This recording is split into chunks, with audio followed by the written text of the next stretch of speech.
live in, I think, well, you'll see this in 60 seconds. But anyways, we're live in the tournament over at the Blueberry Guild. If you don't know about it, well, they've got some really cool stuff going on every single week. It's a Conqueror versus Conqueror tournament. They randomize the roster every week, and that gives us an opportunity to see all these players play in different situations, and there be some more fair competition. So we're gonna see new players all the time,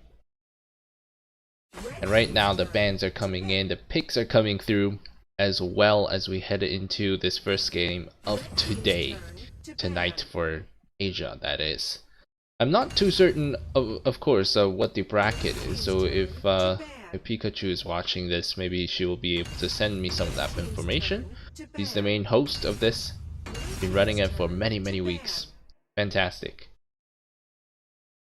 Alright, heading into the second band stage. I know I haven't talked a lot about it, but let's get down to maybe analyzing this a little bit, shall we? Let's see, we've got Ari on the other side. That's definitely a pick that you would want to be looking at. And on the other side you got the Kira. I think Ari is going to be placed into, well, he could be placed in, she could be placed into the jungle here, but Fennec is also, no, okay, after, oh, Lubu, okay, yeah, so then after the Lubu pick, Fennec is definitely going to the side lane. You got Zata versus the Illumia. Okay, that is a little bit depending on the Illumia player, but if Zata tries to get in, Illumia might be able to just use her second ability to knock Zata away. Although that knock up maybe just a little bit too short to save Illumia. Zata plays it well. He should be able to still get into the air and kill Illumia. So that matchup there, I think the red team has it down in packed.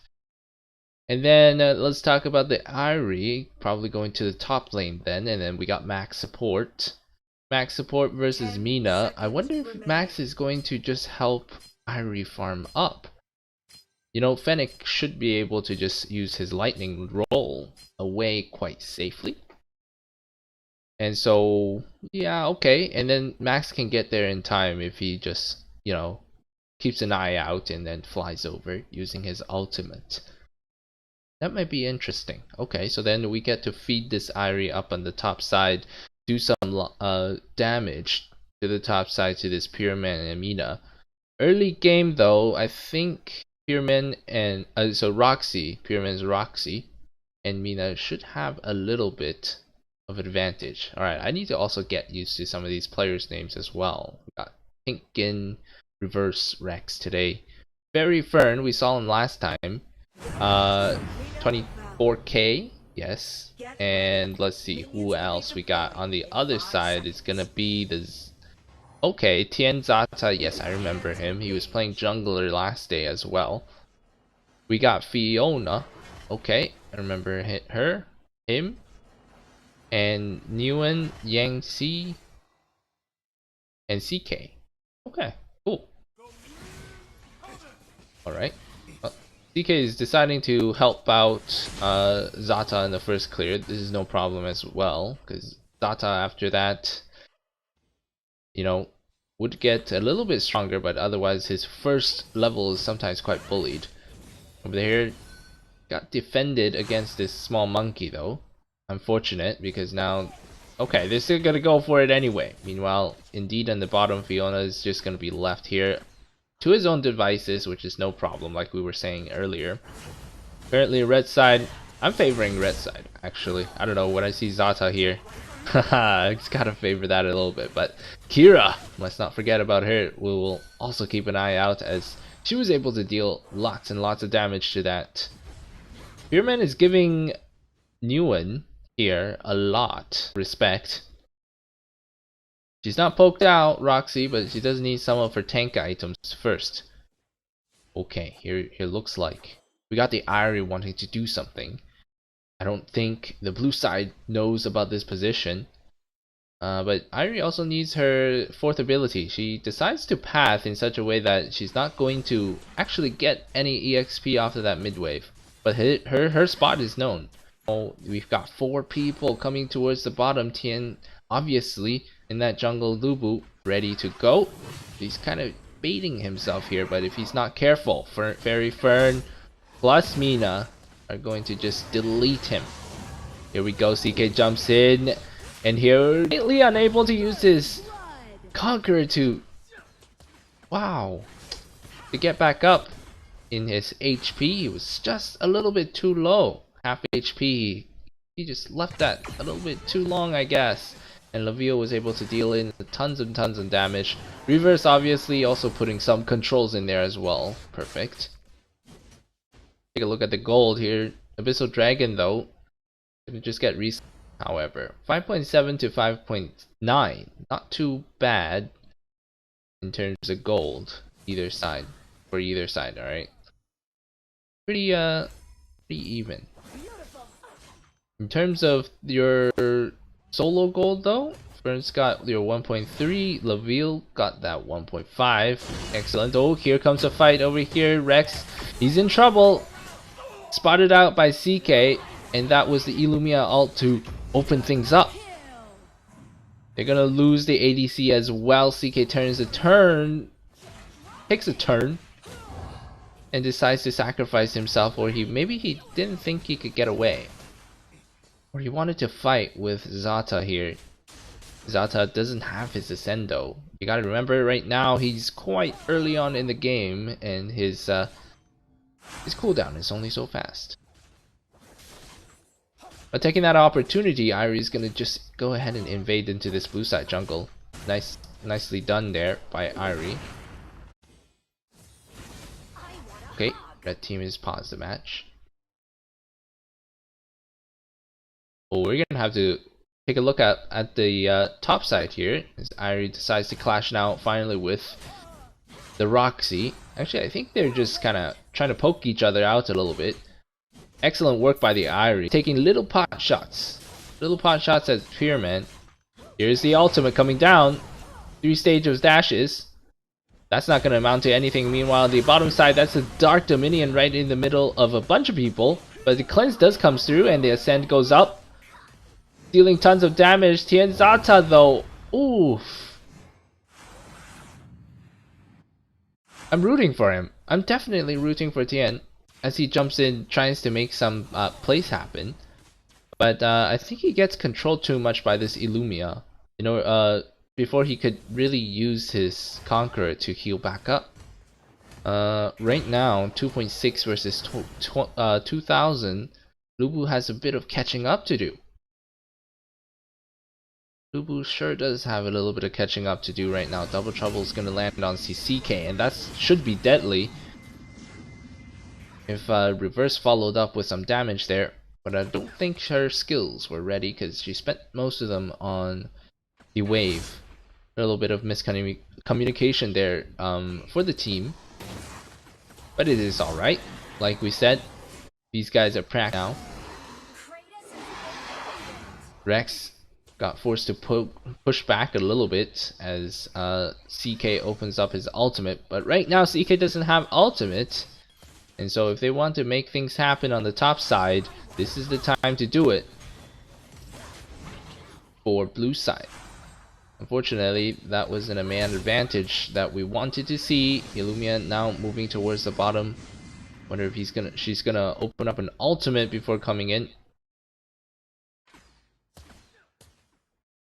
Kind of a unfortunate one. Slight opportunity there for the mid side to do something, but I guess they didn't have enough vision. Here we go, Tian. Just a little poke. As now for gold, we're arriving at a gold lead for red side. Slightly surprised actually, considering the game scores. But here's another thing. Once you open up the map with some kills, you've got to make sure that you are actually trying to farm up on something. If you do not, then sometimes those kills kind of go to waste. Berry Fern here in a bit of a trouble. got poked down so much by that Fennec ultimate, and Fennec making his way down to the bottom tower. Laville was there to take it down though. Mina haven't been rotating too much into the middle, but definitely protecting Rex very well. They're going to be playing all the time a dual lane down on the bottom, it seems.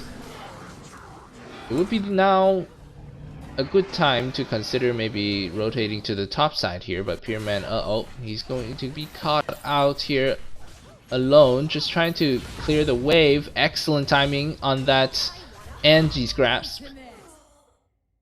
Gonna do it with the help of Kira. Excellent, and here we go. Blue side moving his way up top. They might make a attempt to take this middle tower first. Yes, indeed they do. Slight wavering there. That's no problem. Taunt comes through. That's the Dark Dominion, and Tien poked down really low. Yeah, he's having a really tough time with some of these ranged heroes here. The Laville and the Illumia. One of them controls Tien not to get too close. And then of course Mina to start it all, to taunt him up and stuff.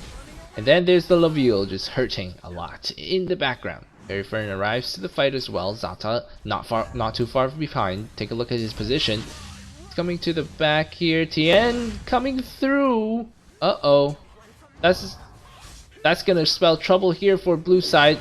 He finally gets up into the air here, Fiona. Ooh. Okay, great. Good job there to Tien. That is the fantastic. I'm excited about that. For Yanti, I thought he was gonna just cut directly to the fight, but unfortunately he took the wrap around. He had a very good position. I wonder maybe he was afraid of some of the other players' positions. But at that time, you already saw the. You had vision on every single player, so I thought it was gonna be okay to just cut right across. But okay. Nonetheless, the fight was good. He was there, dealing in some final bits of damage. They got the dragon for that. All is well. All is well.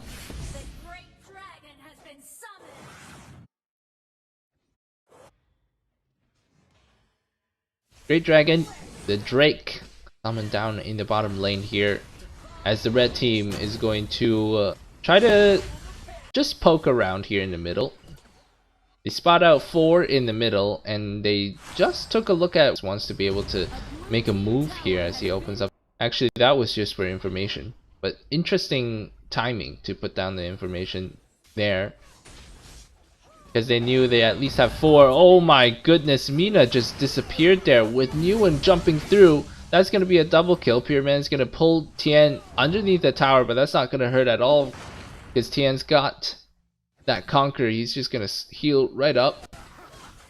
Meanwhile, on the top side, we have Fiona. He's split pushing. As well as the mid lane, there's the Thunder Roll. It goes backwards and dodges out beautifully. Hero's advance. Now it's just gold-wise, they're just destroying them. Fantastic. It really, wow, it really, escaped me how well they were able to get that gold farmed up. Here we go, Pure Man, trying to step out, create some space for his teammates to clear this middle wave. But unfortunately, there's that slight bit of miscommunication again, as Laville wasn't able to step up right in the moment, right simultaneously to clear that wave. But that's no problem. Right now, this one is basically over, a game over. 40,000 gold versus 29,000. It was a difficult situation for anybody. Tough to see for blue side to lose that one. At first they had a 6-3 lead. A 6 kill to 3 kill lead. But I think they lost some of that offensive pressure, and they allowed, especially the Fennec to farm up. They allowed also the Irie to farm up. They were able to kill and keep Lubu on the low many times. Lubu died here 3 times. There we go. Irie with the most amount of damage. You saw how she just melted. She just melted the Mina and then went in onto the backline afterwards. Wow. It's going to be an interesting next match here. Make a swap here with Rex. I think he was in there. Oh, okay. I'm just going to jump in through here. So now they're going to switch sides. Let's get into match number 2. It's going to be, I think it's going to be best of 5.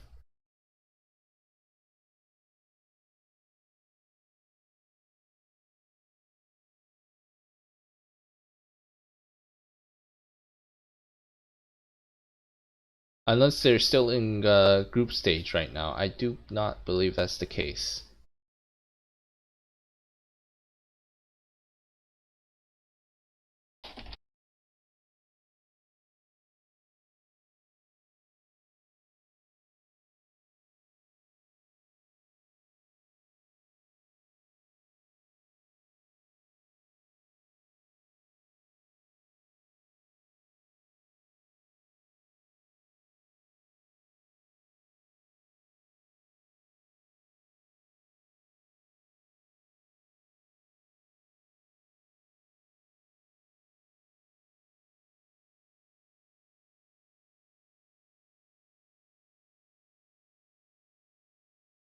Okay, looks like they're checking out who their match is supposed to be. Says a Team Ronin.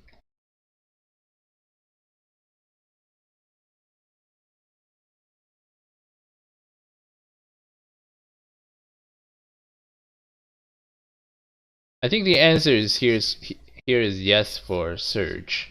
I think because if it's not a best of 5, then you guys are able to pick them.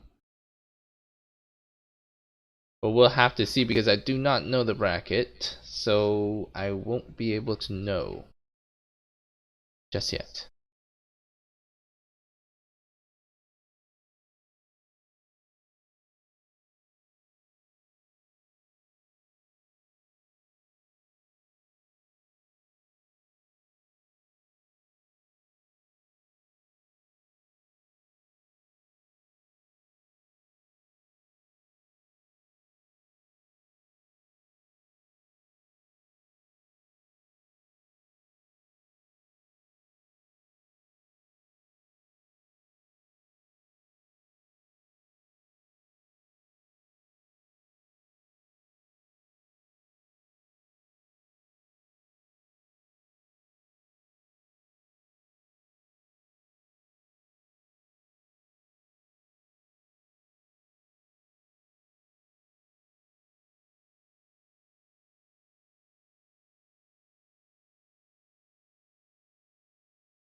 So 24K Pure Man's team versus Lai.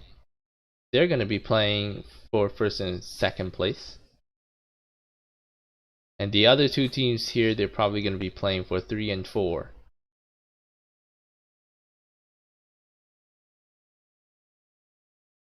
The way these tournaments work is that we got, I think, 4 teams here going at it.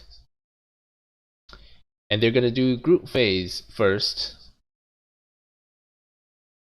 to decide which people goes upper bracket and which teams go lower bracket.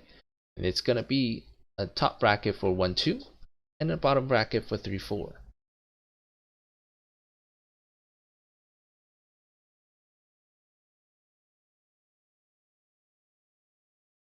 Oh, okay. It seems like there's a forfeit here.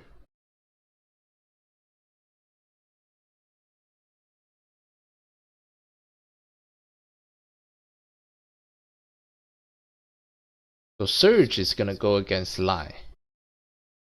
Surge is going to go against Lai. Surge will be on the red side here, is my interpretation of what's going on. Meanwhile, Lai's team, that's Lai Fiona. Okay. That's the team that we just saw.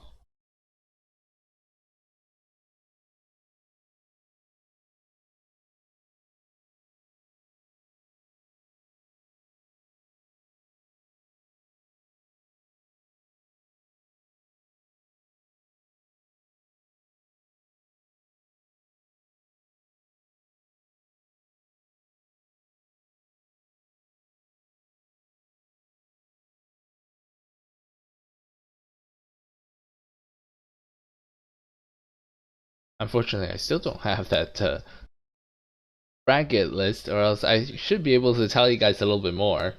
But I'm also getting to know these players myself also. It's alright, we're here for good AOV. All these guys are very respectable players. It's gonna be a lot of fun. To get into the second game, of course, we're gonna have to do some waiting around, but you know, that's normal for all tournaments. Gotta lobby it up and figure out who's going against who. New and last match used the Ari, and Tien had used the Lubu. Lubu got quite a little bit of the sort of, I guess, grunt work cut out for him, and he was kind of getting focused down by the enemy team. Every time he tried to jump in, he would have so many people on top of him. Meanwhile, Nguyen was able to really farm up well and find some really nice entrances.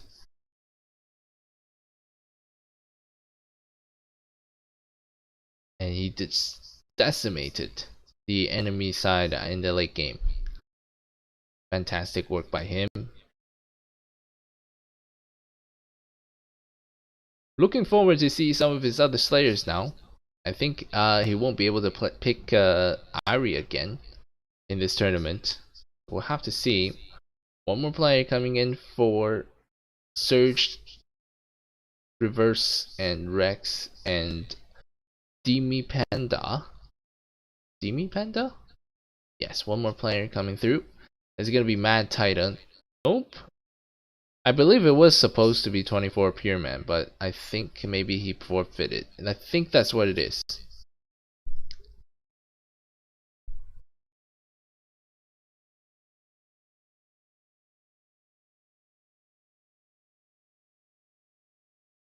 Trying to ask for a replacement right now. Let's see, who is Mad Titan? Oh, okay, so we actually don't know who he is.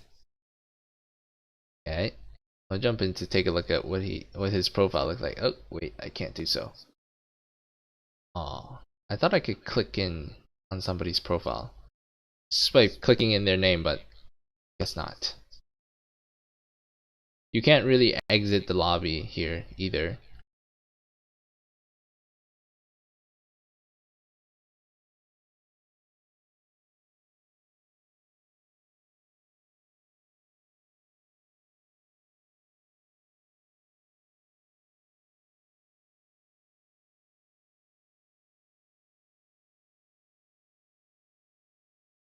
Two minutes out. 2 minutes out until the replacement comes through, says Surge.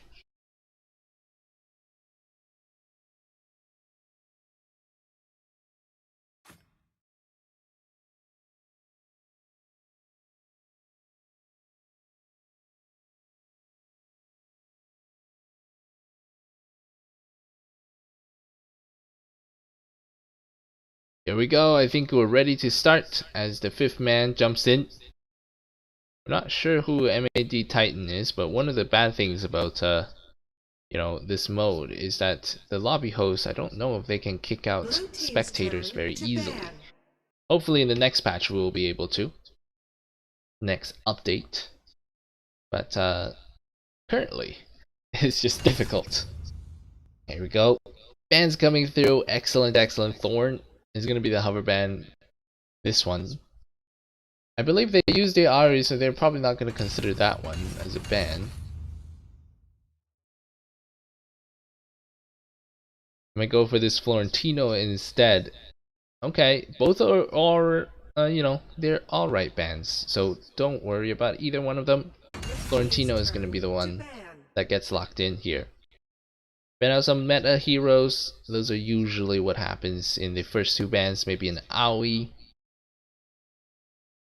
AOE in the jungle would be pretty annoying to play against at least in the early game.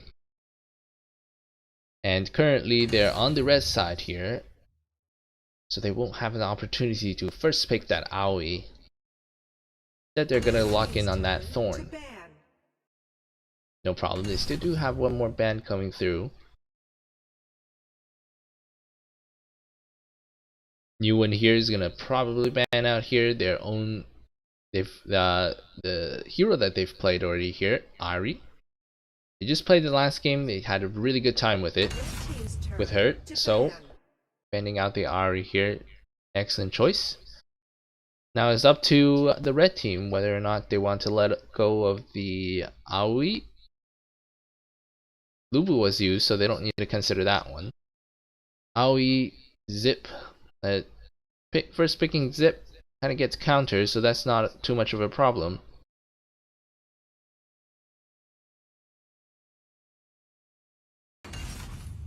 Okay, interesting. Banning throughout, you know, some of these marksmen away. Now that the blue side, we just only have. Oh, okay. Butterfly instead gets banned out. Not too bad either here.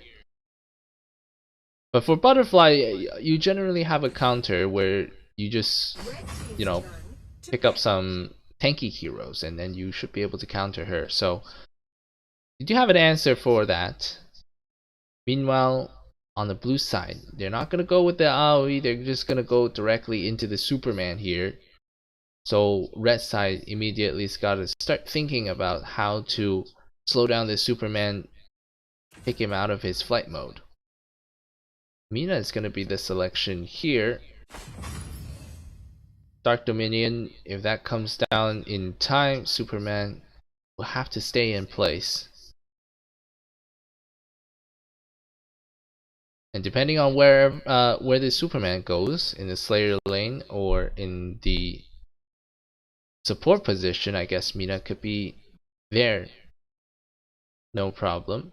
But in the Slayer lane, I don't know about that matchup actually. Okay, so they hovered the Hayate ban, and now they decide to want to pick that one up instead.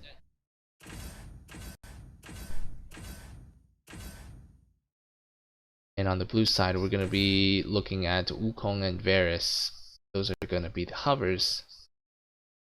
They're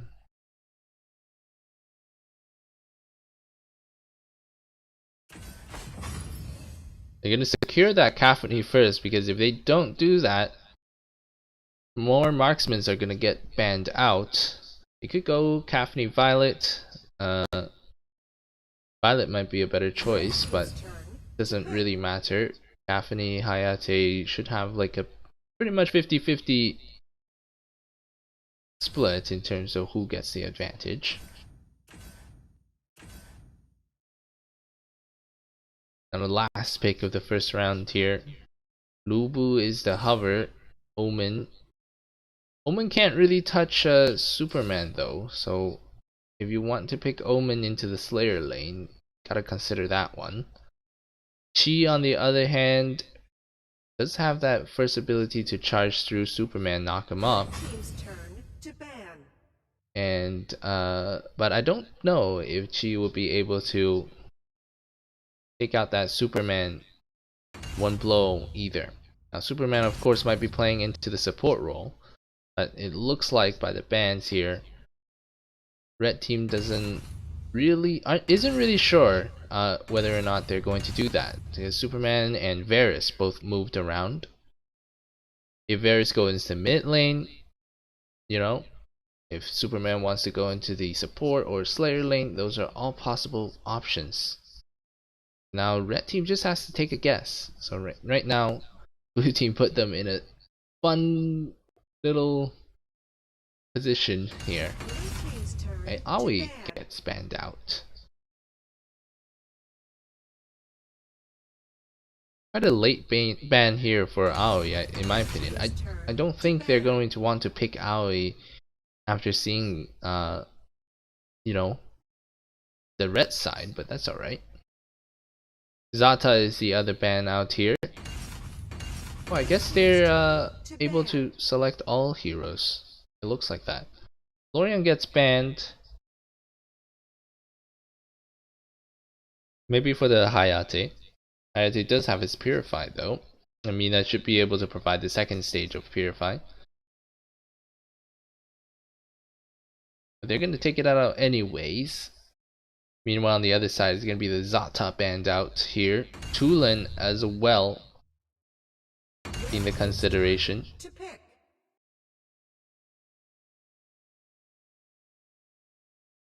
With the blue side focusing heavily onto two of these mages.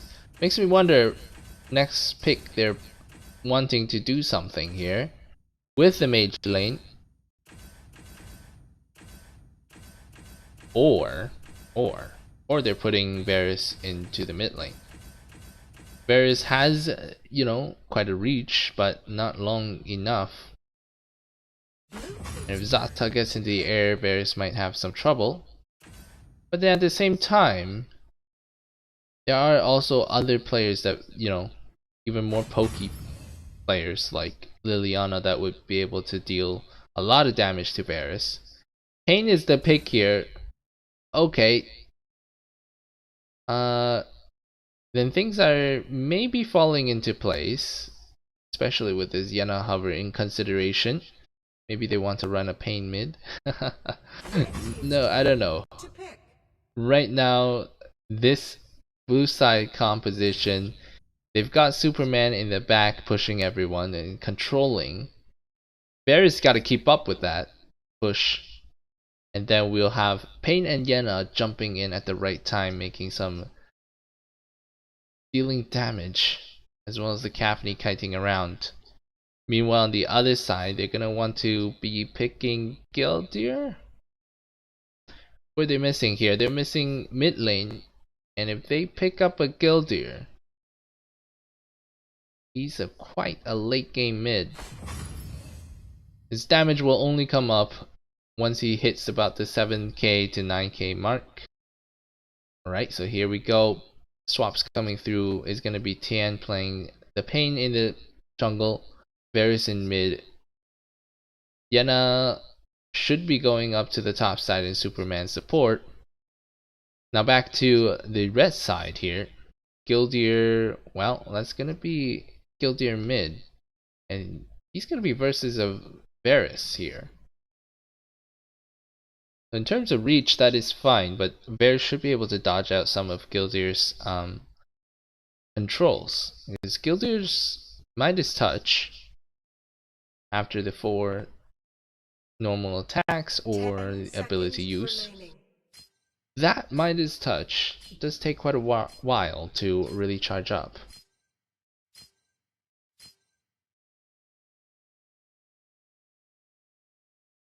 We're gonna have to take a look at how Mina, who is obviously not going to be in the support, how he is with this Gildir in the middle lane. They're versus Superman, and Earl might have to be careful in the early stages. She could come help, but you've got Yenna as well that they're laning against. Varus, Yenna, and Superman will make a very formidable trio jumping through the red side jungle here. Earl's gonna be under a lot of pressure, and without an early game mage, things might look bad for red side. They've got a late game mage and a late game marksman. Sure, the Earl kind of starts to bring that around and balance things out. A little bit of early game composition there. But I think they're lacking damage in the early game to be able to fend off some of these attacks. Perhaps an Iggy would be better in the mid lane rather than the Gildir. But we will see. Here we go. We're gonna focus our attention on Yancy here. He's gonna be that Superman. We're gonna have to see what he does to the enemy side jungle. I'm very excited to see this. Here we go, Mina. Just locking down the position here. Varys is going to get the advantage here over Gildir like we thought. That's no problem. CK immediately open up his ultimate to jump through Mina Panda. Spending time here in the bottom side. Helping the Earl. Superman is not going to be able to get that one. But that is okay. CK on the other side used to use the sprint, but then wasn't able to actually take out any small camps, so slightly unfortunate. Here we go. Zata coming through. Rex got pulled back by the Superman. First blood comes through there. It's a lot of damage falling down, but CK now still in trouble. Okay, second ability does connect, and Bloody Kiss gave her a little boost. Fantastic plays there. Yancy there, pushed back the Earl, who was the main source of damage there.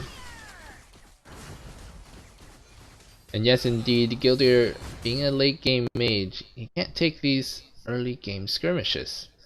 Surge has feeling that there's someone ambushing here, so it takes a really long way around. That's no problem, stay safe. And he's gonna be fine with this wave. Taking up all of them. The dragon might fall as the vision is spotted here. Rex up top.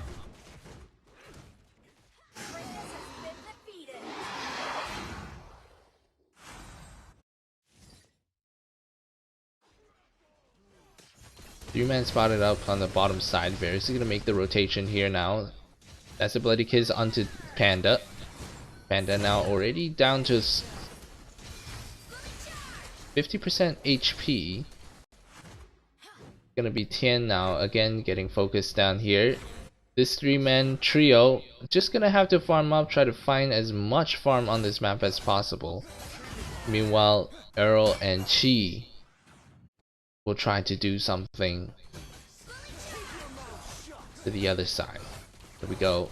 Rex spotting out Fiona here. There's no support, so they're gonna have to be careful. Tian Zata, he gets stunned out of his ultimate.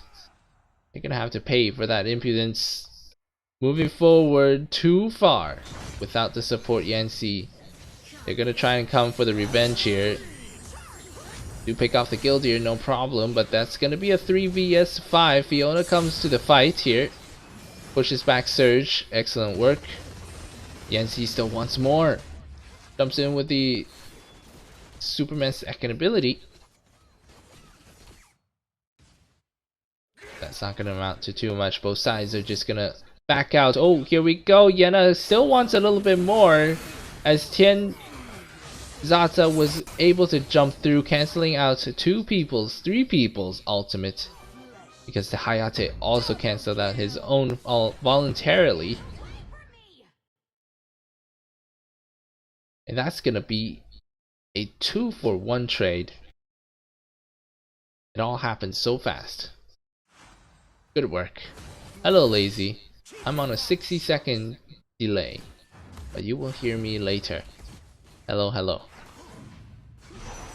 We're watching Asia server playing Conquerors and Conquerors here. Scrimming / tournament. Weekly tournament.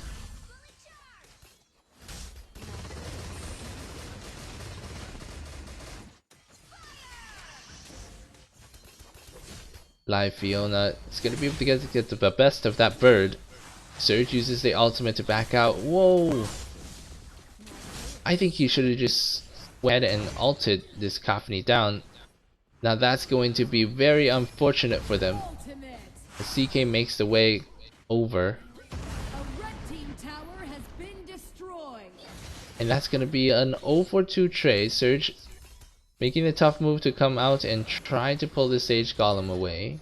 But he might want to have, yeah, he might wanted to do that a little bit earlier, because now that's not gonna matter for Yanqi because he's just gonna push it back. So yeah, probably a little bit earlier would be great, but that's no problem. Okay, here we go, CK. Getting stumped up by Gildir. Gildir is still at 1.5k in terms of his visualized power. Not gonna hurt as much right now. Probably stunning, yes. Have to be a little bit careful. Here we go, Gildir comes in with the control. Superman wasn't ready for that push. A 3 vs 4 fight.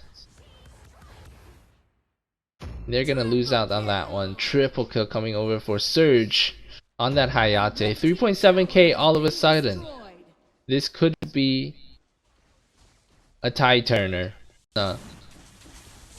Stuck in a very precarious position. He's playing 1 vs 2 and he's able to pull it off. Wow. Taunt comes through though. Dark Dominion, is he gonna be able to escape this situation? Surge on the other hand, ooh, Surge was taking out a small camp over here. Lost opportunity to get a shutdown on this Caphony. Especially with this amount of gold, I think he should be able to do it. 4.1k to 4.4k are the marksman's gold comparisons. Not too far apart. Thanks to the triple kill that Surge was able to get on the bottom side over here.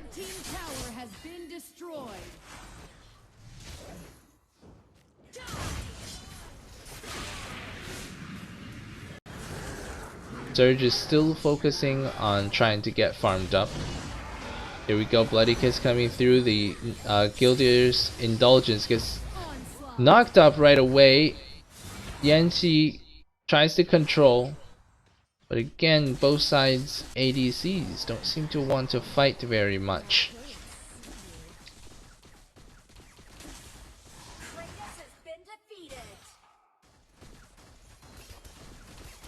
Fiona's gonna have to be a little bit careful here. Gildir, he manages to land a controlling stun down there, and Surge comes in with the ultimate. It will be game over there for her. Well, not game over, but you know, sent back to the fountain. Onslaught comes for Fiona. Is she invincible right now? I don't think so, but certainly making it look like it. Here we go, ultimate. Fusillade comes down, cancelled early. Yanqi now with Fiona. That should make the Caphony feel a little bit better about trying to get openings and deal some damage, although she seems to be doing quite fine on her own. Here we go. There's the hook coming down from the Mina, but the Yanqi was able to, on that Superman, push him away, push the damage sources away. Excellent work there, and they're now going to be in a little fight here. Surge opens up the ultimate, but that's gonna go fall wide.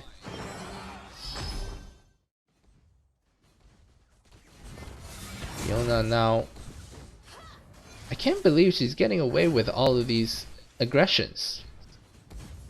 We've got the Chi. He's got an ultimate ready to go. I can't believe Fiona is getting away with all of these in-your-face kind of plays.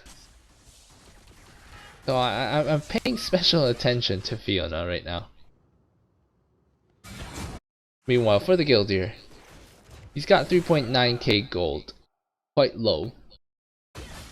But we expected that as he was playing again to that Varus. Lazy says spam the chat. Welcome, welcome. Welcome everybody. Here we go. Fiona's gotta be careful. Chi hiding in that bush, ready to go. Here's the taunt and Dark Dominion combo coming down. He got cleansed out by Yanqi just in time. Arrow is jumping out into the backside. No one here to cancel Gildir's Indulgence. Yes, there it is, the cancel from CK. And now it's gonna be Fiona trying to chase down this Rex. Wow. That Purify was excellent. And I do believe it was a Purify. Let me just take a look. Yes. There is a Purify on that Superman, so I think that was just right in time. Fantastic reaction speed. That Caphony should have died.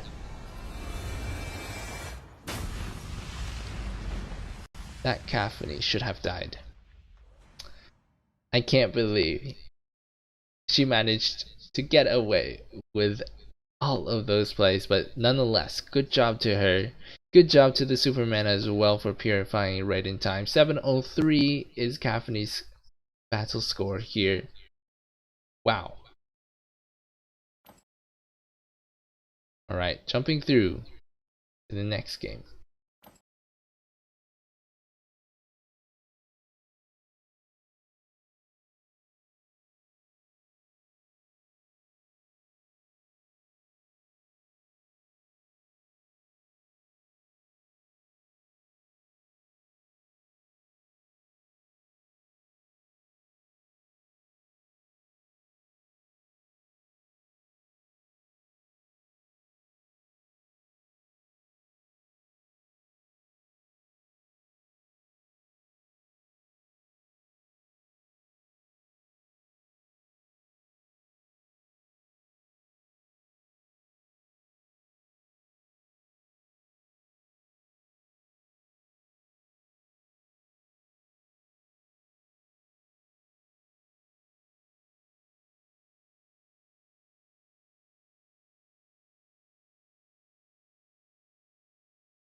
It could be best of 5. I think it might be a best of 5. Yeah, some people have the same question as me. Is this BO3 or BO5? But that's alright. Let's see.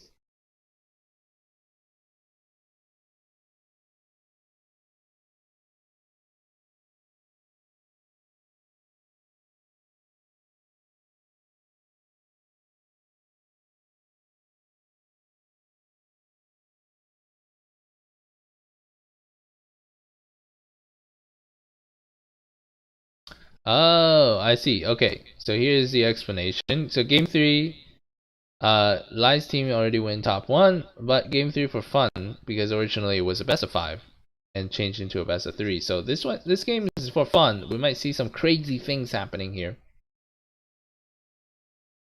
Let's give everyone a thumbs up here. And a rose. Wait. Maybe a gift box as well.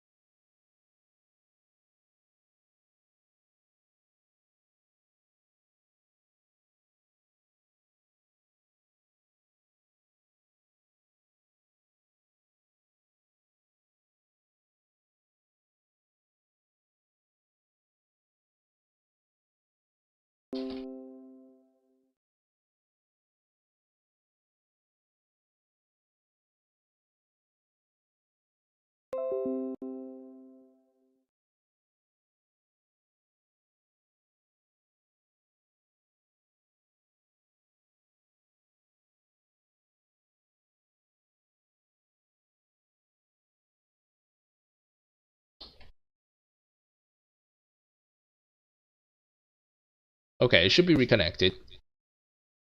Had a little bit of a technical issue. 17-minute delay. So I'm guessing you scrolled all the way back to 17 minutes ago.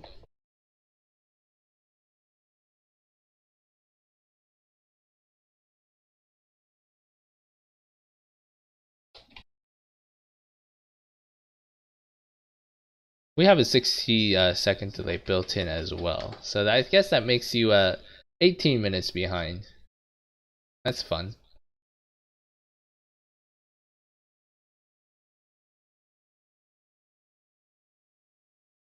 Huh. Restream is not really liking me today.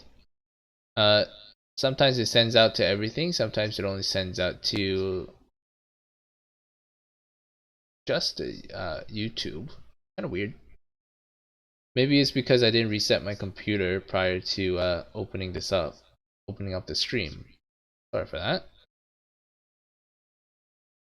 Meanwhile, we're just waiting for the last player to jump in here.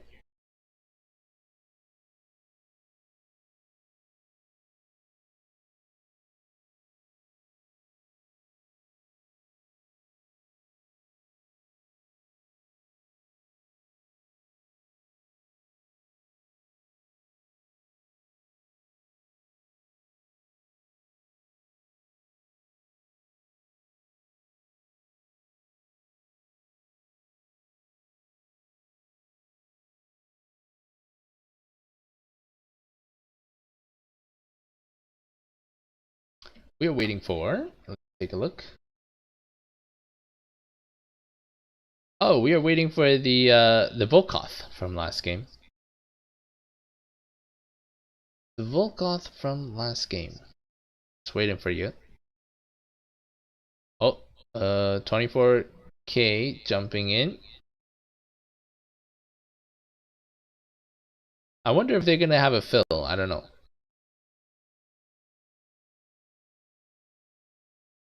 Sometimes when like the tournament concludes, players, if they have to run, they will run.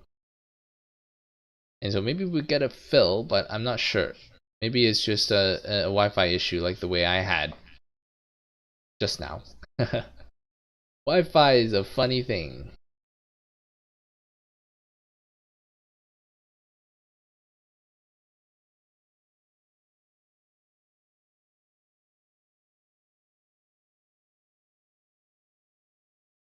Oh, we think we have the player. Go, go, go. Is the call. Fantastic. We've got our Volkoth from last game. He's back.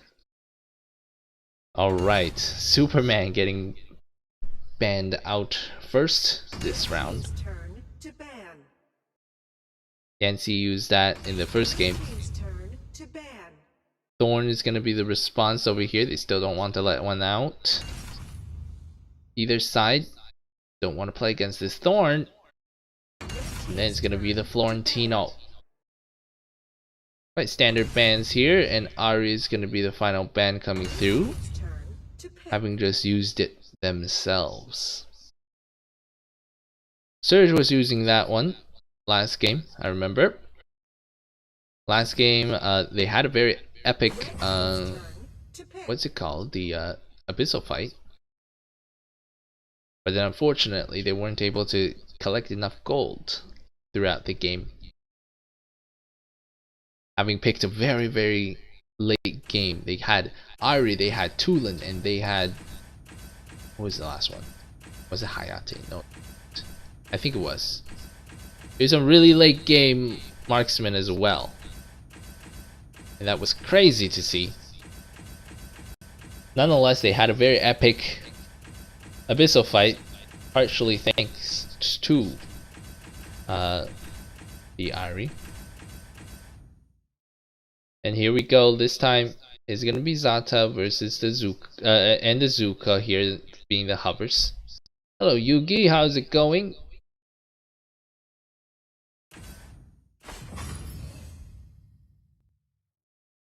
But the final selection is going to be Alistair for the Zata. Not a problem at all. It's probably going to be CK playing that Zata. We saw CK play mid twice now. Volkoth is going to be the selection here. If Volkoth is a support, that means Volkoth should be able to basically keep on top of Alistair and break out his ultimate anytime he wants. Meanwhile, Bright being hovered, we haven't seen Bright for in a long time, so if they do decide to pick that one, I'd be very interested. Ryoma seems to be the preferable choice here for blue team.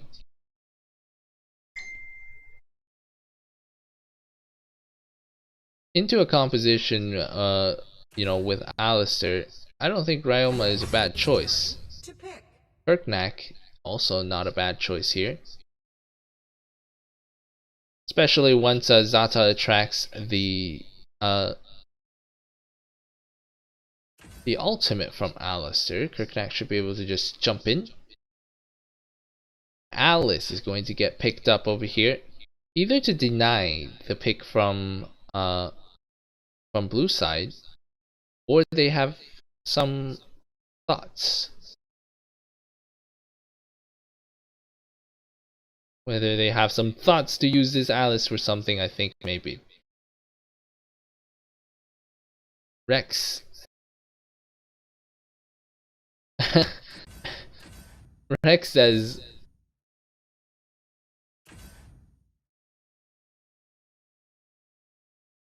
M here. Who's M? Red team's turn to ban. M. I didn't think everyone was, excessively feeding. But great game. But great game. So, alright. Thanks for playing. And I think you're still on the court right now, right? You should be. If you were talking about the last game, I mean, all 10 players are here. But I'm just having a hard time matching up who M is with the, the player names here. Is it Demi Panda? Okay, anyway, I'll let you answer that one. Meanwhile, the bands coming through are going to be the Mina Lubu. And then it's going to be Laville as well on the other side. The pick coming through is going to be Lumber in the end, choosing to go for a more aggressive support. Gonna be a nice CC combo coming through. Lumber, Alistair. Lumber knocks up, and Alistair continues to CC chain that with an ultimate. It should be enough though, just Alistair alone, but Lumber being in there, aggressive support should be great as well. Now they should pick up a ADC, a jungler who can match that aggression. Butterfly would be a good choice. They could go early game right into Kirknack's jungle and deal a ton of trouble for this Kirknack. That would be no problem. They do have to be a little bit worried about Volkoth getting onto Alistair, but it should be fine. Butterfly probably will still be able to kill them all. Just need to reach that level 4 and start snowballing. I'm excited for this one. They got Lumber to do that as well. Zuka on the other hand is going to be playing against Wukong. I think for them there it's going to be pretty 50-50 split on who wins the priority to roam. So that means they're probably going to enter the fights on the top side of the map. And we'll see a lot of bloodshed in the jungle, in my opinion. Making it a very exciting game indeed. Elsu is going to be picked up, and the Joker as well. Both quite long-reaching heroes. Nobody with a clear advantage over each other. When Elsu cannot be spotted by Joker, you know, 10 seconds Joker won't be able to ult on him directly.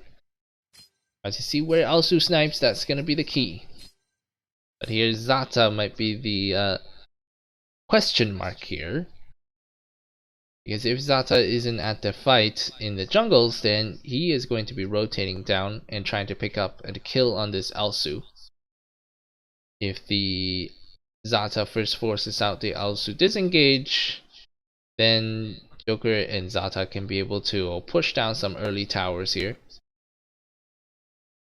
And if Elsu decides to try and defend back, then Joker has that ultimate for him after disengage gets forced out by the Zata.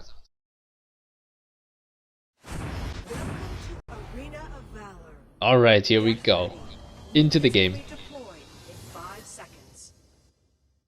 Only 3 people, says Lazy. Yeah, I mean, English streams are not the most popular. But, you know, we still have to provide some of these entertainment, right?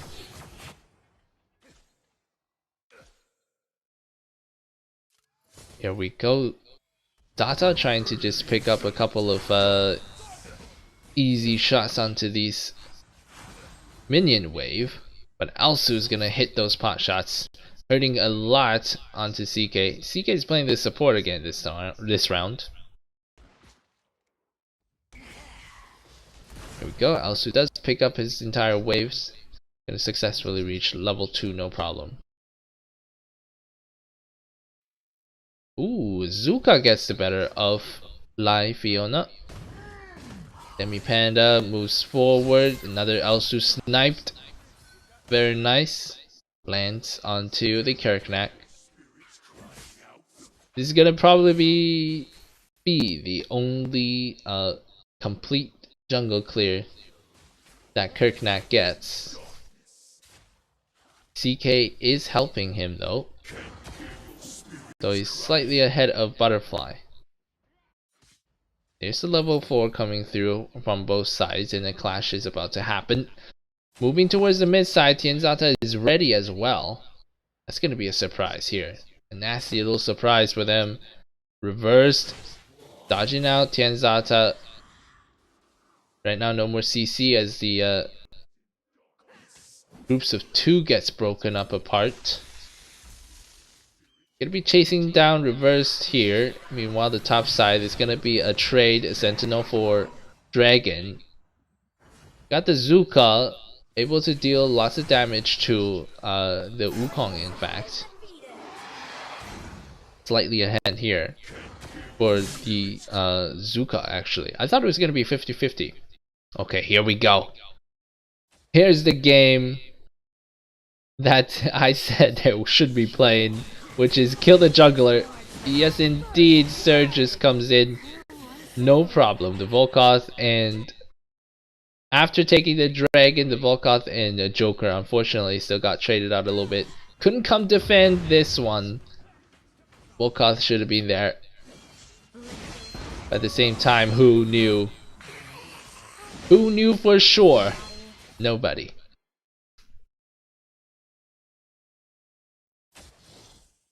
Our poor guinea pig today in this match is going to be Tianzata. We're gonna have to see how he turns this one around, how he plays under pressure. This is every jungler's nightmare. Over here they were spotted out by the Elsu. They did not know this. Here's Zata ascending into the air, dealing a ton of damage. Unfortunately, they weren't able to pick off the Joker right in time, but Surge comes in to clean up 2 people. And Zuka is gonna use the Arctic Orb just now, trying to get a snipe. Ooh! Elsu!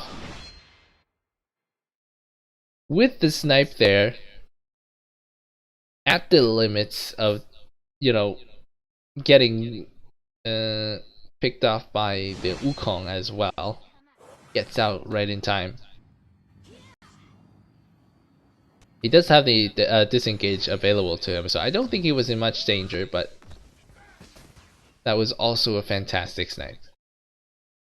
Alright, Demi Panda gonna be moving in onto CK, trying to just give enough time for Elsu to push in this wave, and they do it.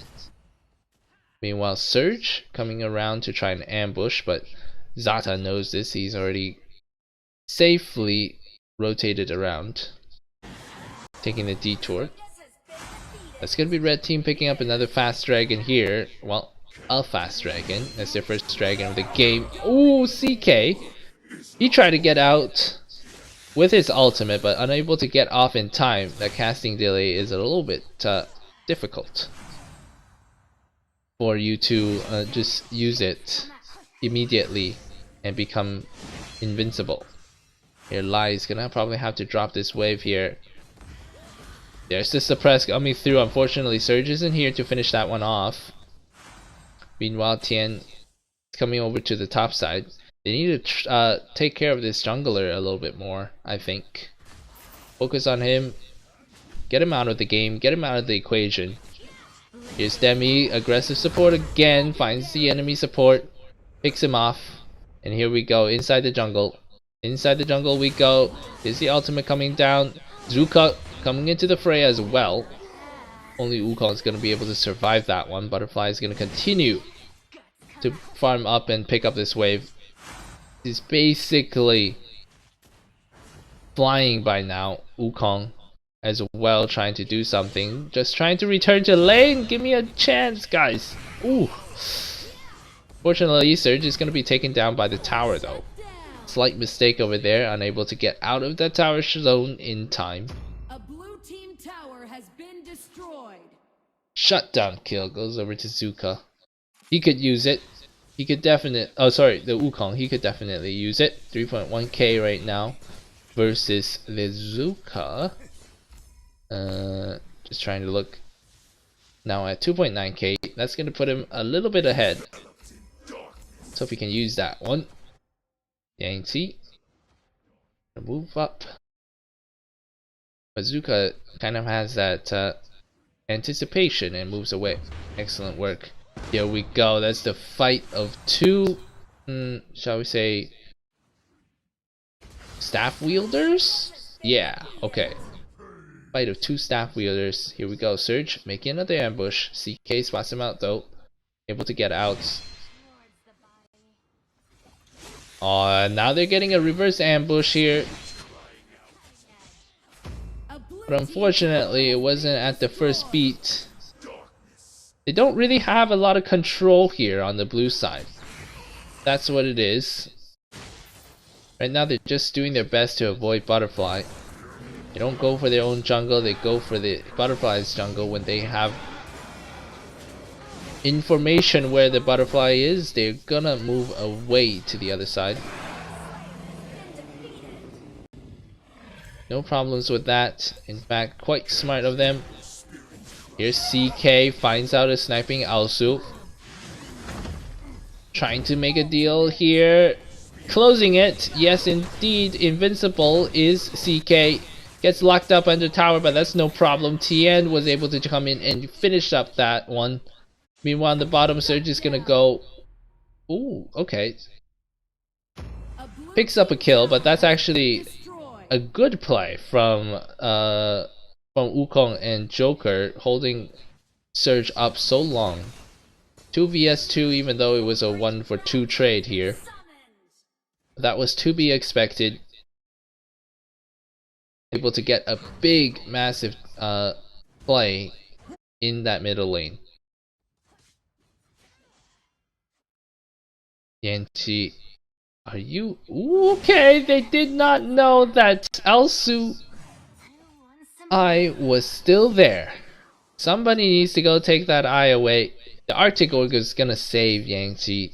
I was gonna say Yangtze should probably stay quiet in that bush. Even I missed that Elsu eye, even though I was looking directly at the minimap. Seeing that, Tien's gonna try and take that one away now. That eye hurts. That trap, that sentry, well placed here by the Alsu. Dragon is gonna not be a problem here for red team, as they enjoy still quite a little bit of advantage. Tian's gonna trade out to the Zuka. Here Butterfly is in a little bit of a trouble as he faces an invincible... Oh, sorry, not Butterfly is in trouble. It's Volkoth that was in trouble. Completely blocked out there.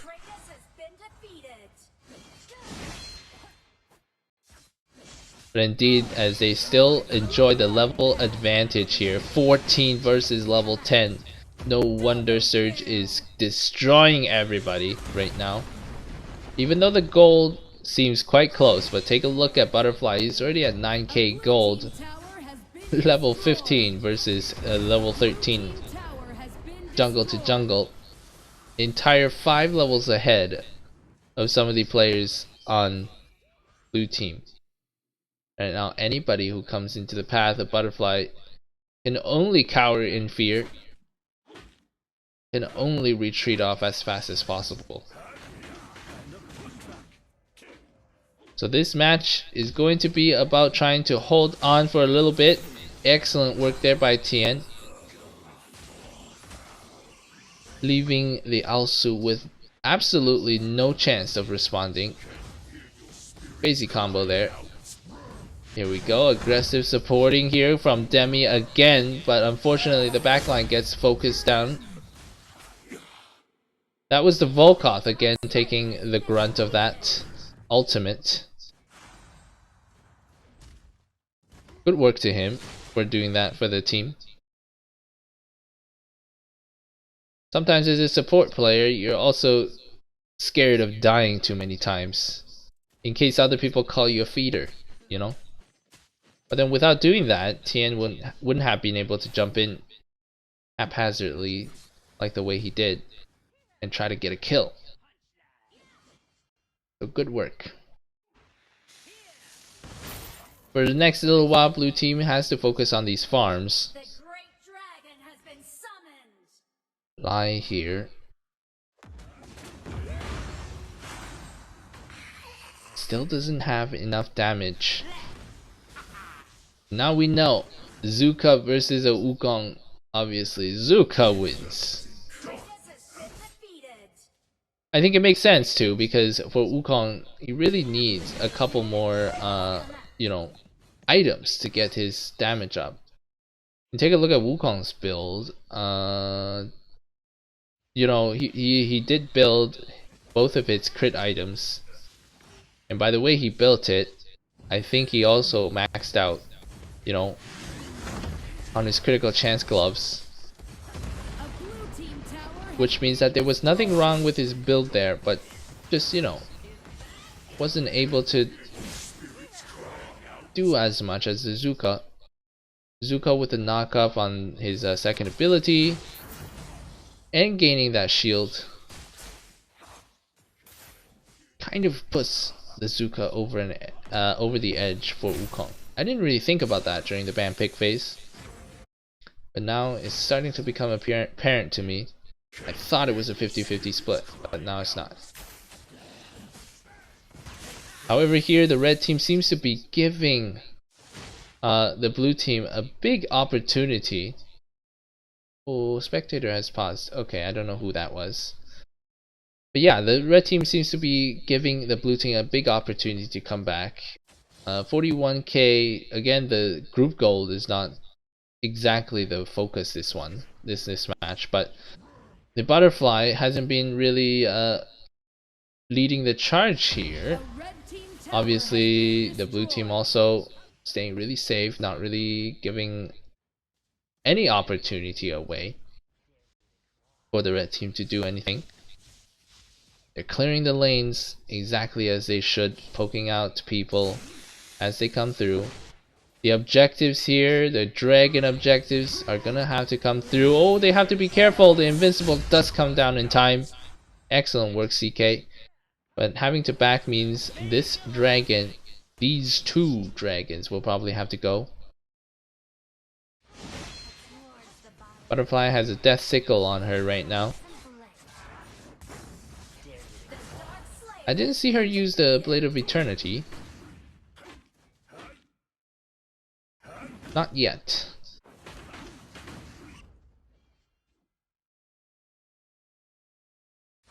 Both of these dragons falling into the pockets of the red team, of Team Surge.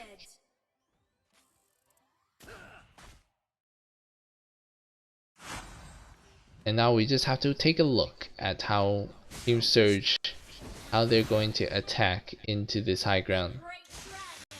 Great Dragon getting summoned on the top side. Everyone's gonna do a show here. Show their...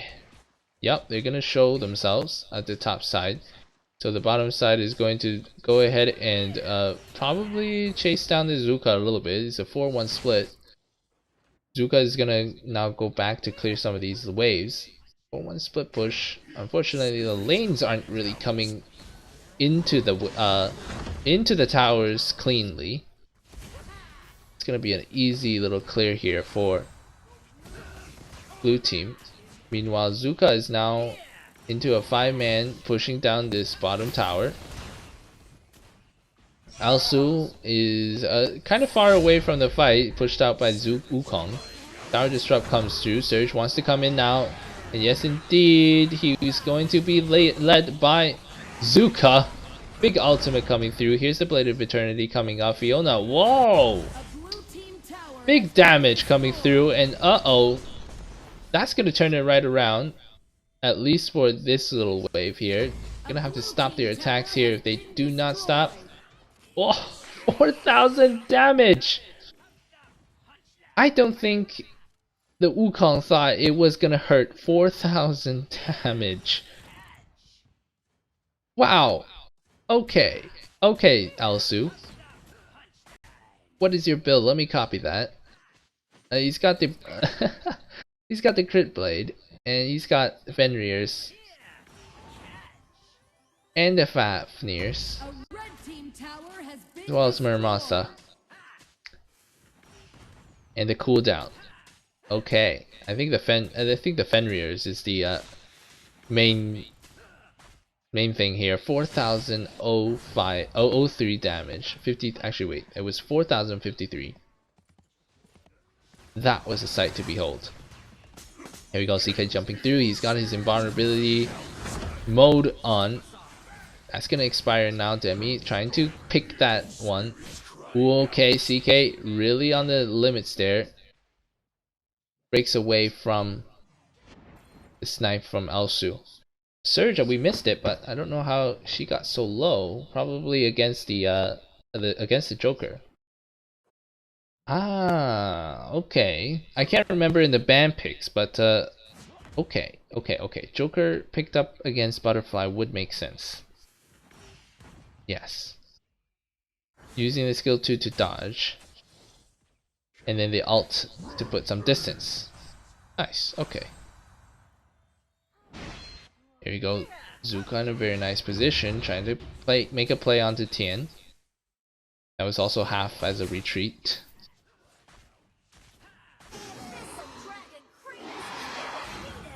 That's gonna be the Enraged Abyssal Dragon here. As the Desticle is picked up here now by Surge once again. Yeah, they definitely lost the pacing from the early game. Unable to finish through. And there we go, Wukong now showing his use and value. That's gonna be the Zuka to fall out at the front, and this could be GG. It's only the Alsu trying to help out. Nice dodge there from the Volkoth. But unfortunately, after the Blade of Eternity, that's gonna be game.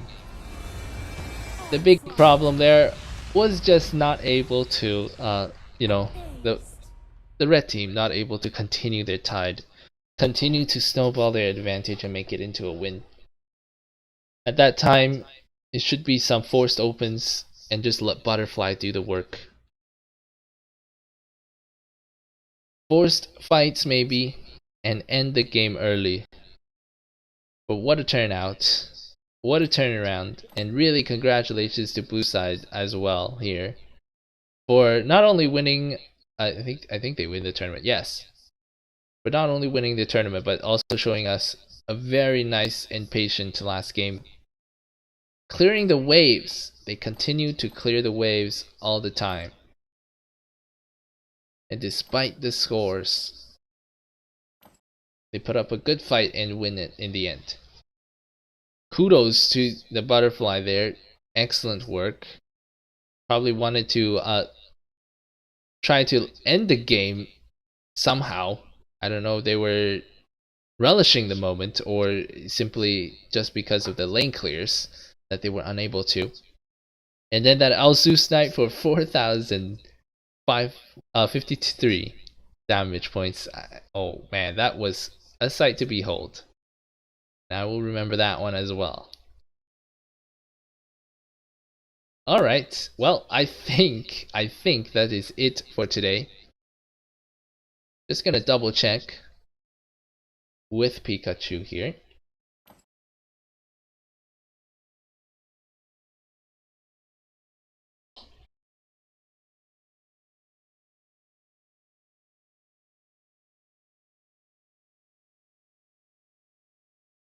I think that is it for tonight. I'm just gonna hold on until I get the confirmation from Pikachu. And once we do, we will sign off here. Thank you all for coming out. But I'll just continue to wait for the response here.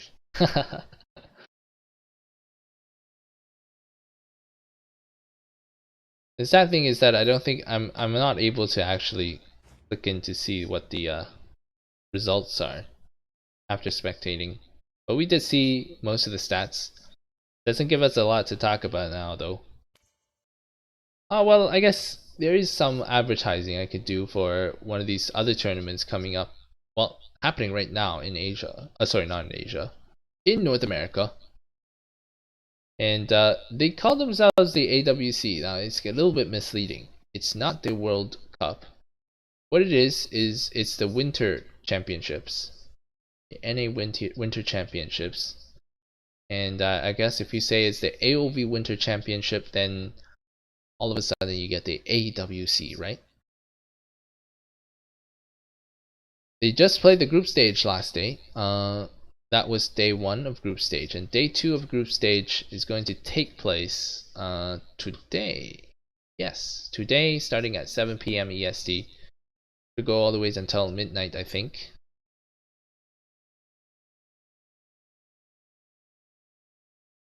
And that is also a prized one. Oh, we got something. It's a custom tournament. Yes, okay. Gonna jump over to spectator here just to see what we're doing. We got something. It's alternation and we had red side last time. Oh.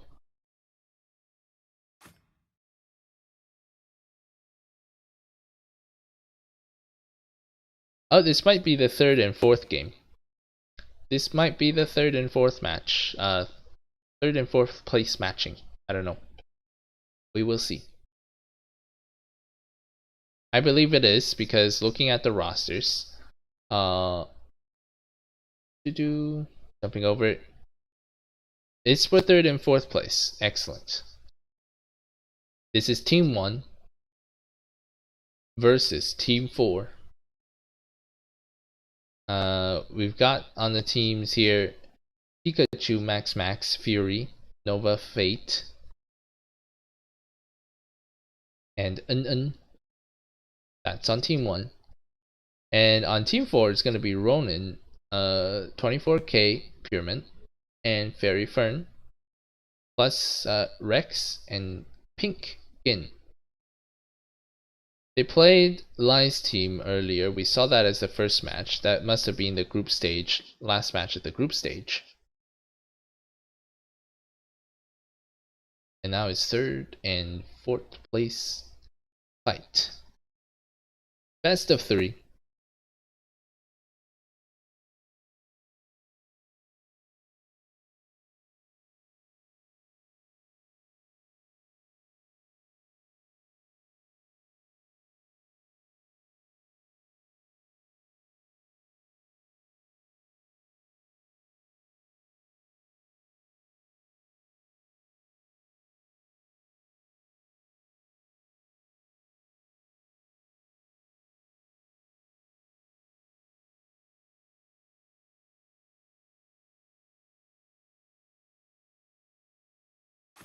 I think Lucifer is this Annie that they are speaking of. I think some subs coming in because OP Fessy isn't on the team roster. Although it could be a different account, and they know each other, so yeah.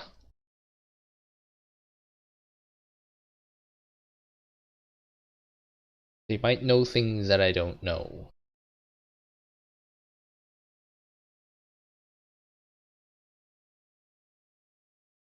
Ah! It's late night for them in Asia, but early morning for us. Well, actually, it's already noon.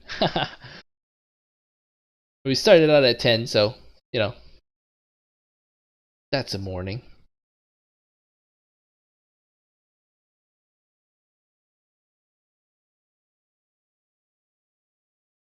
Super sleepy says I'm yawning right now. Very, very befitting of the name. Definitely enroll.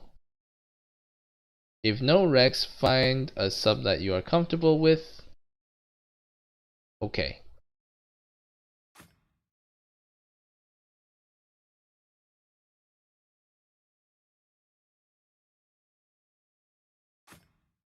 We need a marksman. I'll play a marksman. Just kidding. I have so much lag over on this server that I don't think I'll be very useful.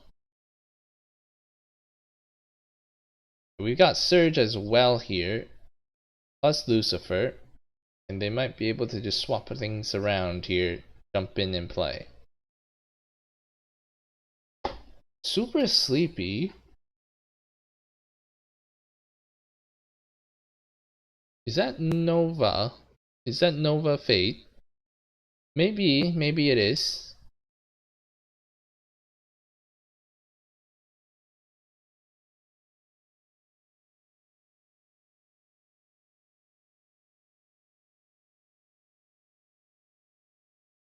Take a quick look.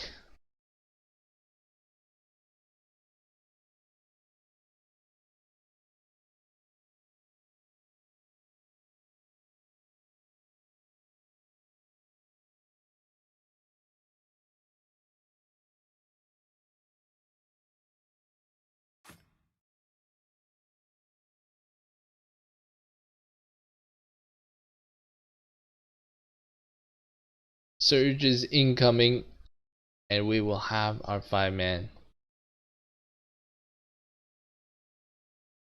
Super sleepy? Is that who you're talking about, Lazy?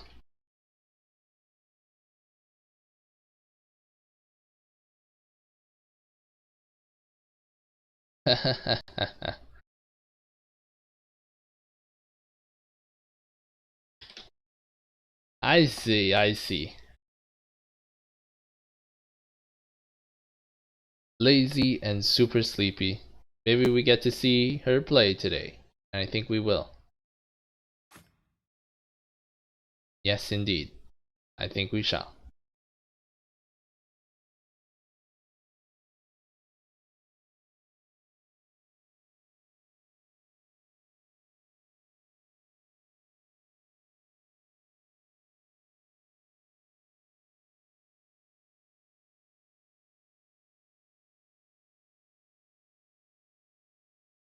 Dealing with spectator right now. Spectator issue.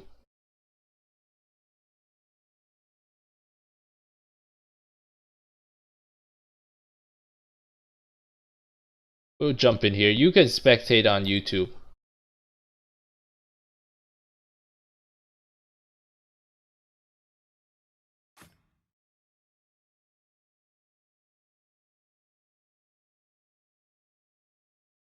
Since they do not want random spectators, and that makes sense because spectators have the power. They have some sort of power to pause the match. Of course, it's very quite rude if you're not the organizer or some of the players here to be pausing the match. Could really mess up the turnout of a fight.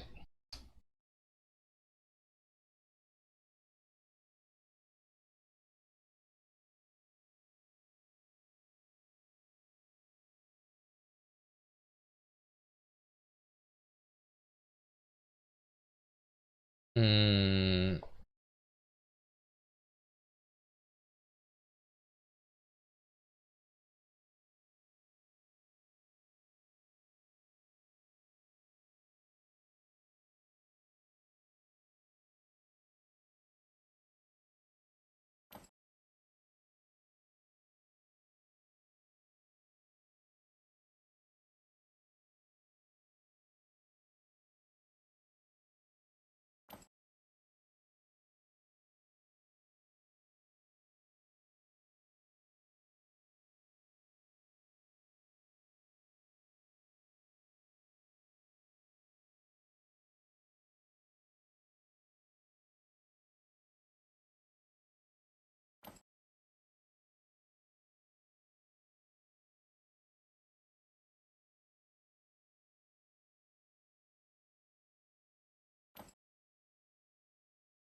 Okay, Blue they're going team's to go ahead turn to and ban.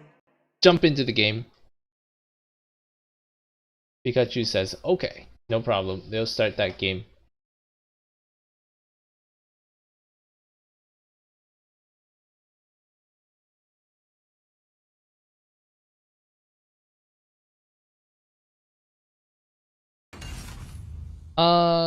That's a good question. Team's turn to ban.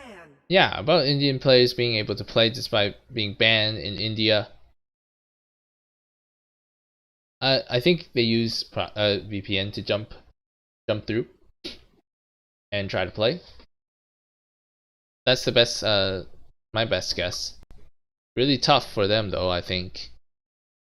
Not being able to enjoy this wonderful game. Third and fourth place match. First ban is going to be the AOV. Nothing too surprising there. Gonna have to see who they let out over here in terms of the meta Blue team's turn picks. to ban. Butterfly gets banned out as well. Traumatized from the last game, most likely. Two early game kind of heroes banned out here in the jungle. And now London has to decide. Do they let out a possibility of Irie? Do they ban her and play something else? Or do they go with the Florentino ban, Lubu bans? So many things to ban. They're gonna ban out the Lubu. To ban. And now the decision power is in red side. Whether or not they want to see Irie or Florentino in this game. They say maybe. They say maybe. It's fine, they says.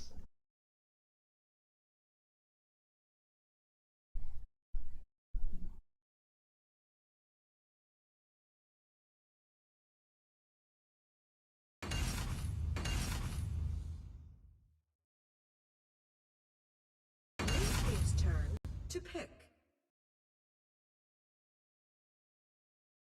Here we go. Hayate gets banned out. Always gonna be the Thorn instead. Pick. That's gonna leave the Irie open for back to red side. Are they gonna pick them up? Well, I guess they don't have to. Pick up something else to deal with the Thorn. Maybe like a Crixie or something else with control and burst damage. I don't think Dialton is very good for that though. Even though she does have control and burst damage, but it's not very easy to run away with. Zata is going to be the other choice here, coming through. Doesn't have the control, but does have some damage. Irie should be able to maybe keep an eye on Thorn. Should be, but Thorn, sometimes that first ability on the Irie, you know, that little bit of casting delay lets Thorn slip through your fingers. Mina and Iggy are gonna be the answer. Zip is quite afraid of being poked out, and with Mina also there, I think the defense on this jungle would be tight. Zip could disrupt then the middle wave here and try to. That could be the idea, but I think only for that purpose would be a little bit too without with lack of better words, wasteful. Let's start to ban out some marksmen here from the blue side. They're looking at banning a Violet here. Violet banning out. Yeah, Violet would be fine. Long reach onto Thorn. Banning out Violet is fine. They're gonna go with the Chi ban instead. Meanwhile, red side already locked in on their 2 bans real quick. It's gonna be the Earl and the Superman, taking away some early game harass options. Very smart of them to ban those eyes out. It should be Pikachu playing the Iggy. Now, unfortunately, I'm gonna have to get to know some of these other players who's gonna play who. Well.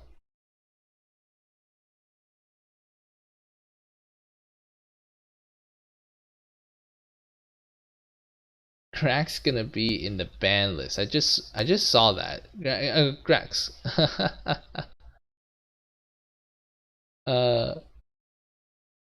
We just see it. I think you're on the 60-second delay, so unfortunately I guess you're wrong about that one. Not on this ban. Unless you mean the perma ban, but they don't ban out the Violet, so red team now has the opportunity to pick her up. It'll be a pretty steady marksman choice here. Not too much of a problem. Violet though does have that opportunity poked up by Iggy, but then it depends just on the positioning here. Could go be either way. Violet with a nice little roll, but should be able to poke out Iggy, right? But depends, because if Thorn and Iggy would shoot, they're clumped up together. Violet is still going to have to wait into the late game to really start hurting.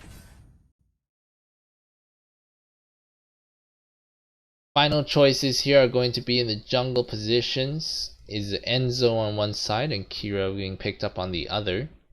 Meanwhile, Scud gets picked up as a very tanky hero. That should put Irie in check for the first little part and provide a lot of tanking for the Zata ultimates. Again, late game will be an issue, but early game wise, red team here only really has the Kira to rely upon. Meanwhile, for the other side, they have Iggy and Enzo that they can really look towards to help set up some plays.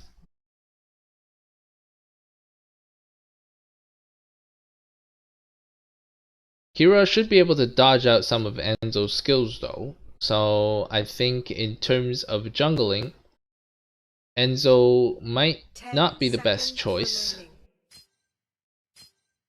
Maybe go with something here. Probably not a whole lot you can do. Maybe you want to go just Scud jungle and then more of a traditional top laner, but Scud into Irie, like we were saying, should be decent. I think Irie in the early game just doesn't have enough damage to really deal any damage to Scud. So yeah, Enzo here is we're just gonna have to see player skill wise. It's super sleepy playing the Enzo. Let's see how she takes the Enzo and use this hero to the maximum potential. I just forgot that I was doing the observing again. I just wanted to stare up at the computer screen and then it'd be so nice, but here we go. The wave wasn't actually picked up here by Zip. Instead, Opifessi is going to go ahead and try and defend this buff. I think slightly unfortunate, because now Pikachu has free reign to just continue to harass them. Here we go, there's another explosive bomb coming through. OP Fessy probably already used some of this. Actually, okay, I don't think he has any healing talents here. Here's Fairy Fern jumping in, clearing out that wave. Enzo is slightly ahead in the lane clear, in the jungle clear now. Coming through, wants to make a problem here for Sleepy. Continuously poking down this poor little Zip. A Fairy Fern jumping ahead, finds out Pikachu, and he's gonna make that kill happen. Excellent work. You're super Sleepy, picking up that wave in the middle here for Pikachu. Meanwhile, in the bottom lane, it's gonna be a, quite a standard fight here. Nobody really getting any advantage from each other. Maybe Violet slightly. OP Fessy here poked out quite a lot. Super Sleepy is gonna be able to put that kill away. Gets the second one. Tries to make a hook here. Oh, Surge almost rolled right into that one. Fortunately though, that he didn't. And they should probably come for this dragon soon. But now I think slightly a little bit of time wasted, slash, the recall spawners already, what's it called? Respawn time is already counting down. So they're gonna let go of that one. Ascend comes through from the Zata, poking out a lot of people. Here's a Zip roll coming through, protects the person, protects Surge, but then also takes him out of the damaging equation. Meanwhile, Zata's gonna be the first to fall. Pikachu's down really low, he's gonna have to probably back out. But Sleepy is here. Watch out! Watch out, Surge! Here's the hook coming through. Ooh! Great timing on the hook, because we saw the Violet just use her tactical roll. But unfortunately, it was just a little bit wide. We were unable to pick up that kill on the Violet. Okay. Meanwhile, on the top side, and then is just keeping this Irie busy. Irie hasn't been rotating much, which is fine as well. From her perspective, she just wants to be farming up. Here we go, there's the rotation coming down. But again, found by Scud in the middle over here. Now 4-man group here. For red team, that was a little bit awkward, as they got literally split up apart. Here's Pikachu once again poking down OP Fessy to such a low HP amount here. Super Sleepy is on a little bit of a rampage now. Got that kill buff. 24 Pyramid. He gets spotted out over here, crossing through the middle side.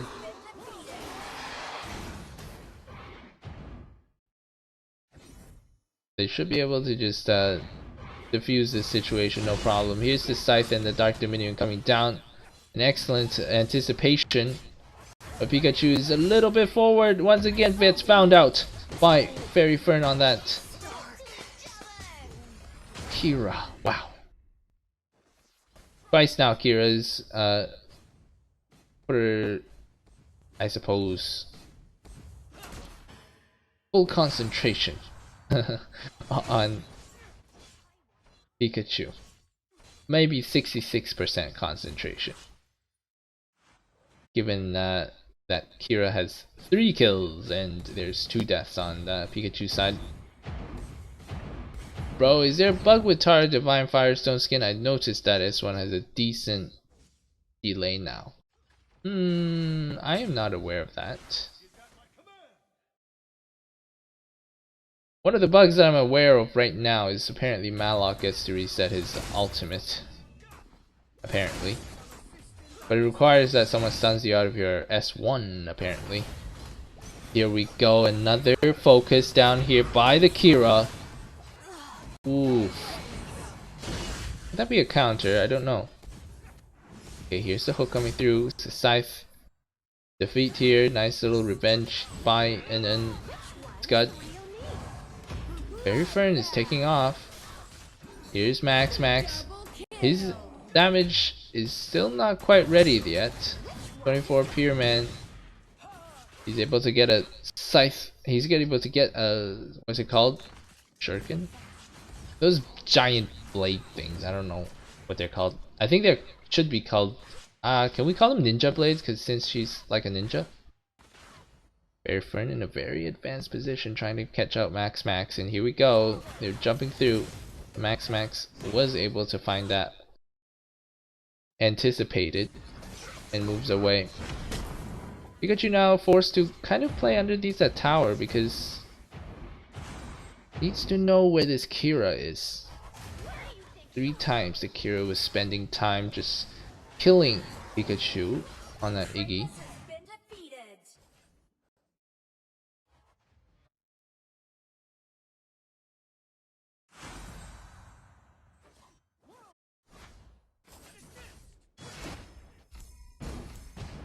Perhaps a little bit too focused.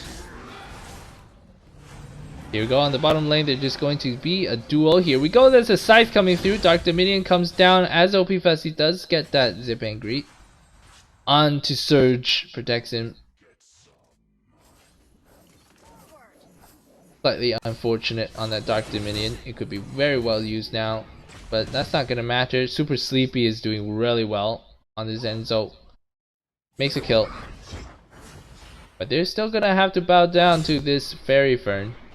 They don't have the damage right now to be able to take her out right away.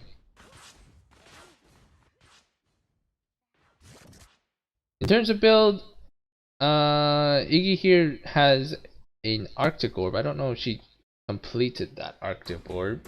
It looks like she might have because you skipped out on some of the boots and stuff. Oh, here we go. There's a lot of comments here by Varu. Many times I use S1 to jump and escape, an enemy would kill me and then the animation would appear where I wanted to jump. Oh yeah, okay. Any idea about this? Played quite a few matches the last couple of days with Pure Atara and skin exchange it with Rare Gem. Oh, okay. Yeah, so, yeah, actually I don't have any idea about that, but you would probably know a lot better since you play Tara a lot more than I did. But in my opinion, when you're trying to jump away and you get killed, you know, the animation still comes through. Simply just because, you know, Tara is not immune to damage during the jump. And not CC immune either. So then she completes the action, but she dies in the meantime. Sometimes, I guess maybe some skins will just get animated right away to die. And then your jump animation will be cancelled. But that's my best guess.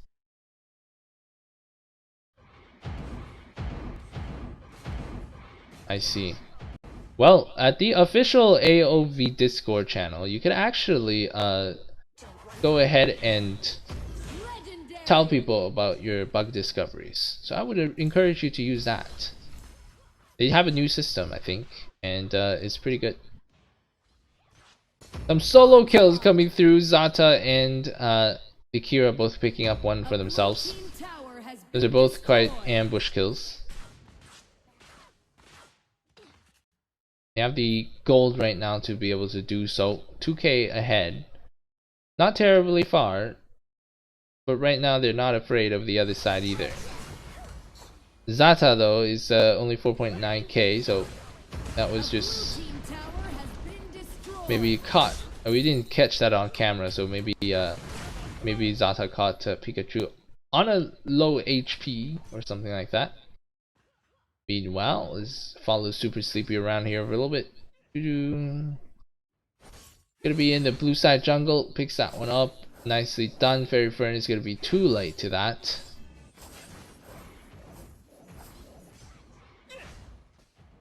Meanwhile, Surge is gonna be given the opportunity to farm up over here. OP Fessy gets a control over here. Super Sleepy tries to go through the wall and immediately go into an ultimate. Meanwhile, Max is reaching 6.2k gold, 6.6 actually. 6.2k is the visualized power. Still a little bit behind the Irie and the Kira. Here we go. Flashing forward. Fury gets a Dark Dominion onto Ronin, but that's actually going to open up space for Kira to surgically come in and remove the Thorn. And then jumps in with a Scud, tries to just zone out the defense here, and then peels back to save Sleepy. Nice detail to attention. I mean, attention to detail. Haha! That was like the opposite of what I wanted to say. And they're gonna come out of that one trade nicely. No problem. Tanking it up is right now the Scud. Not a problem. Oh, Fairy Fern. Able to use that ultimate plus the second ability. There's no time to react. Pikachu gets picked off again. Fairy Fern is just relentless. Focusing down Pikachu.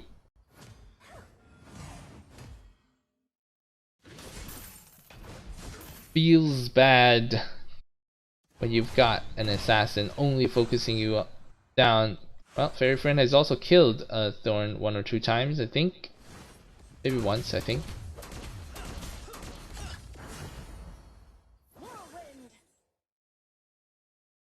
And now blue side in a bit of a pickle as Darkslayer gets picked up here, no problem, by the red team. Let's jump over to Ronin's perspective. Actually, you know what? Kira's perspective. Let's take a quick look. Meanwhile, yeah, I hope my explanation there could offer you something. Here we go, and then eats up the grunt of the damage, the full grunt of the damage here from the Ascend on Zata. Still looking very good and strong. Very tanky now, this Scud. You might want to play around him quite a bit more.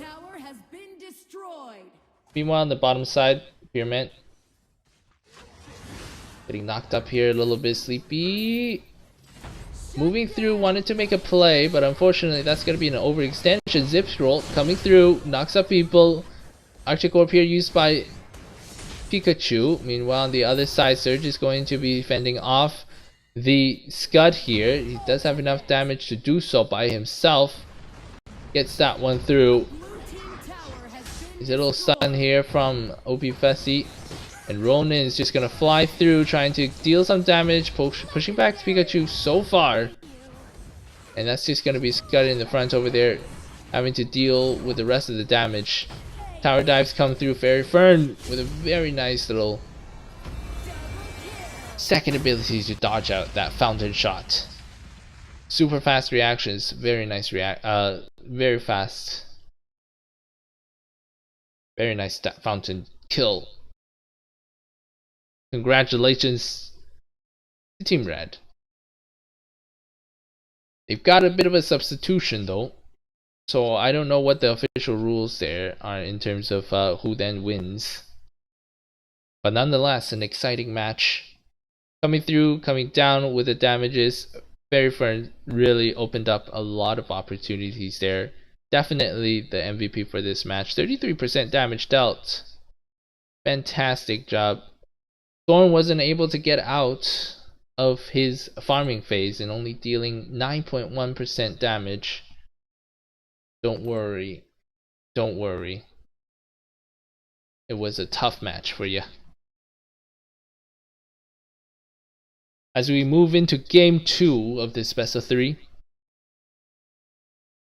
Pikachu's team 1 is going to have to pick up a win here in order to go to game number 3.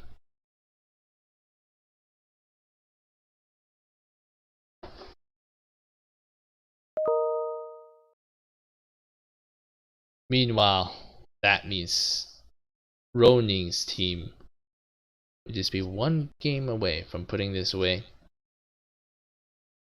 and winning the 3rd place title. Swaps coming through. Okay, it looks like... oh, okay, they were just on the wrong side here. Blue team's turn. Here we go, to jumping into ban. this game right away. And bans. Let's take a look at what we're going to be banning now. Very exciting stuff. Red team's turn to ban. Some technical issues with my relay?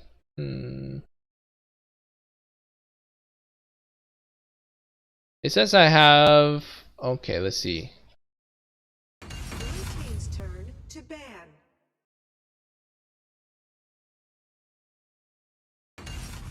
On my side, things looks fine actually.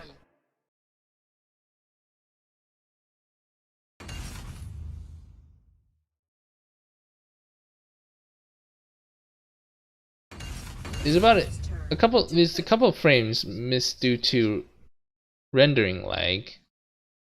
Let me double check. Maybe there's some applications that I can close. Oh, rendering lag may be the issue here. Oh,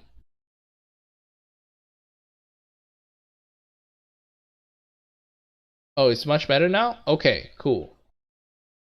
Let's hope so. I was just checking the stats. I feel like maybe it was just a once or twice kind of thing. Oh, it keeps buffering. I think I see what you're saying. Monitoring on the actual stream here. See if I can close some applications to help out. Maybe some other people are using internet in my household. That could also do something. I'll just close out a couple of apps here. Maybe that helps. And if it does, will be great. But if it doesn't, then unfortunately, that's just gonna have to be what it is. I'm gonna have to do a total system reboot.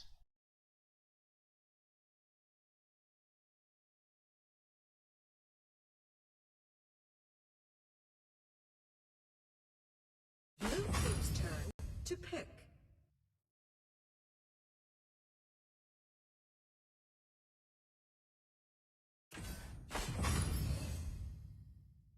Might have to reboot the system after this one. Might. Thanks for letting me know. Here we go. The bans are coming through. And the picks as well. Butterfly and AOV continuing to be banned out over here is going to be Hayate and the Thorn now banned. Thorn is going to be banned out here from... Okay, from the red team. To not allow blue team to use that. Vera getting picked up here versus a Tulin. Nice little counter there, I think. And then it's going to be Omen, Lumber, and then the Superman on the red side. Oh. Oh, okay. Red team's turn to ban. Oh, dang. The Pikachu got some crazy legs happening. And disconnected twice. I'm surprised he got back into the game after disconnecting twice. My iPad would not allow that. Pure Thorn isn't enough, isn't given, yeah. Opportunity to damage, yeah. Unfortunately, last game for Thorn, it was a difficult environment to survive. The Kira was running rampant, that is for sure. This game though, let's see. Hopefully they can turn this around. They've got the Superman. Early game right inside the enemy jungle. That is no problem. Lumber early game is going to fall a little bit, you know, at a disadvantage compared to Superman. And then red side actually, blue side actually banned out two very good junglers, I think, for themselves. They banned out the Earl and the Lubu, both early game bans. I wonder. If that's on purpose, maybe they don't want to play those guys, or I think they could pick them up themselves, actually. Interesting.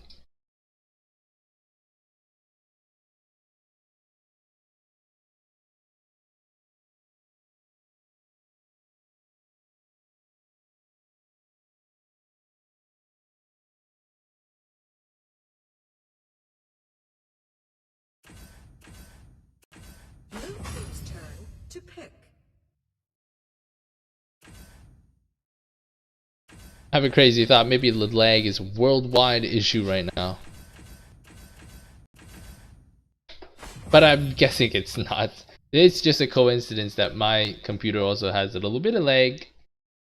But I think we have tried to fix it now. So I hope that's gonna respond.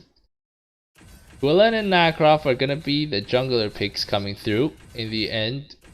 They don't have much, you know, good options here, but I'm surprised no Florentino is getting picked up in the Slayer lane as the last pick.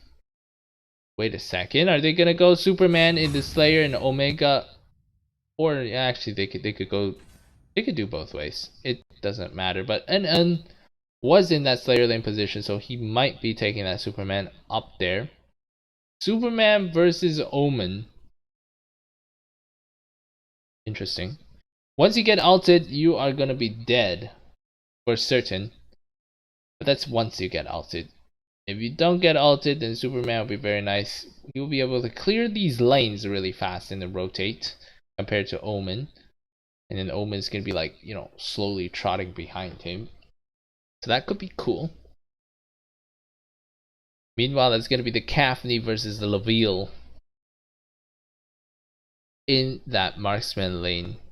10 seconds remaining. Pikachu is gonna play Vera once again in the mid lane. And then we've got Super Sleepy here in the jungle. If I had to try and put my money on which team's gonna win,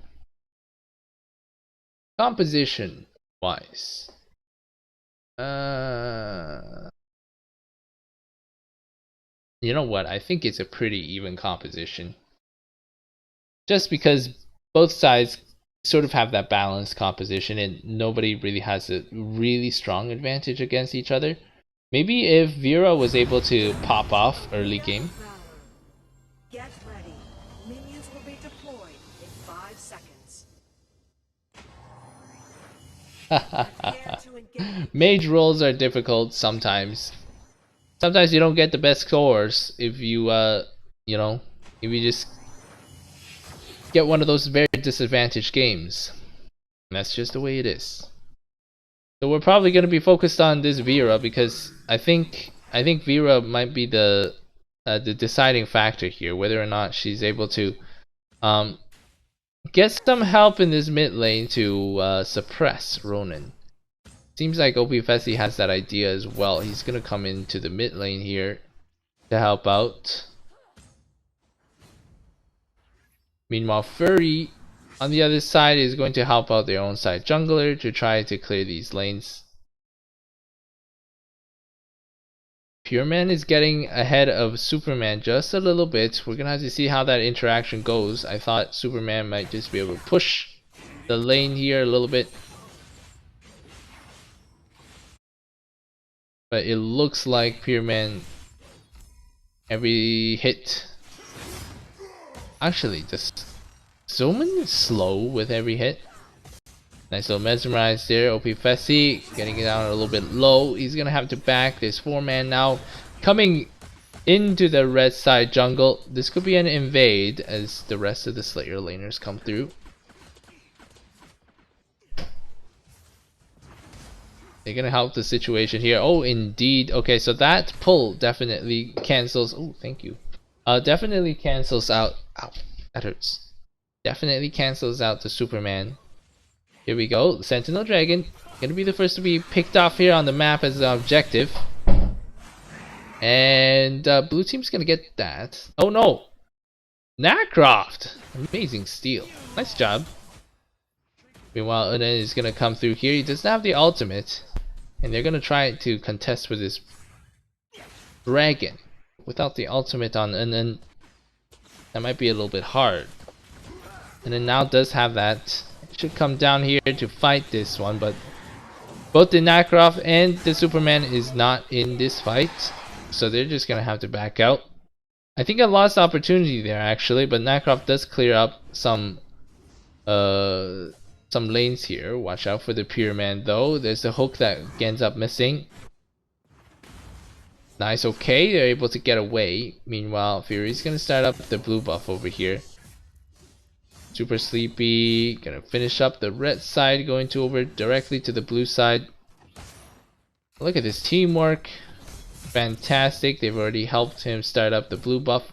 That was a super duper fast clear for Super Sleepy. Amazing job reaching now to level 4. A complete 3 levels ahead of some of these folks. Here we go, they find Super Sleepy here. Omen.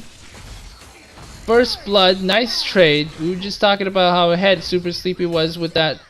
But now he's put under scrutiny again by the enemy team and placed under check.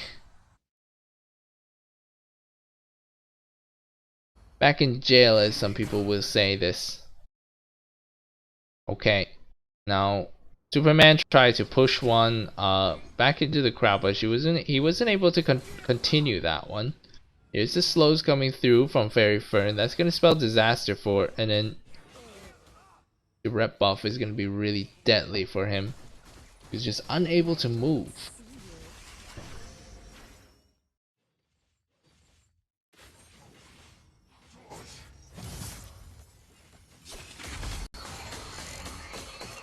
Pikachu's coming here as well, trying to pick up a shot onto either Ronin or 24K. Here's Mesmerize coming through. Nope, that's gonna be the Hellbat.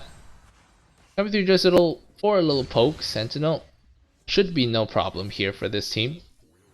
And then they could move down here again as a team to contest for the dragon. The enemy Slayer laner is not here, so this dragon could be theirs to pocket. Here you go, Furry jumping through into the middle of the fight, trying to just get that aggro back. Good job to NN for zoning people out and then coming back for the dragon kill. He's gonna get both. Gonna get both done. Fantastic work, Sleepy. Now at the top playing the 24 Pyramid. That was a nice jump here, disrupting the Omen from moving away. Nice little knock up. Double Trouble lands onto the Nacra, but that's not going to be any follow-up damage, so he's going to walk out unscathed.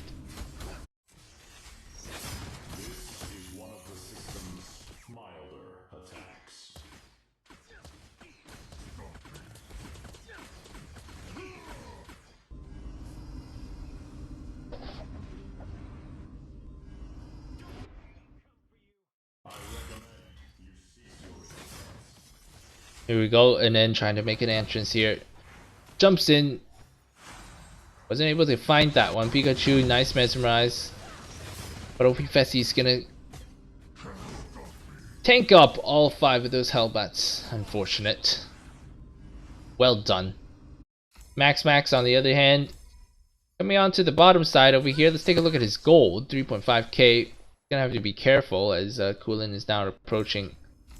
Hopefully he's got that message. Kulin is still lurking around, trying to see when he was maybe able to get a kill. Some nice feints there from Nacroft, getting away from danger. Meanwhile, Max gets knocked up over here trying to clear this wave. Pikachu Mesmerize landing onto OP Fessy. He's down to half HP, and that's gonna create some room for Super Sleepy to jump in. Wow, that was an excellent double kill over there for this team. And again, really out rotating the enemy. Omen was able to come in the fray, join the fight, and turn that one from 2 kills into 3.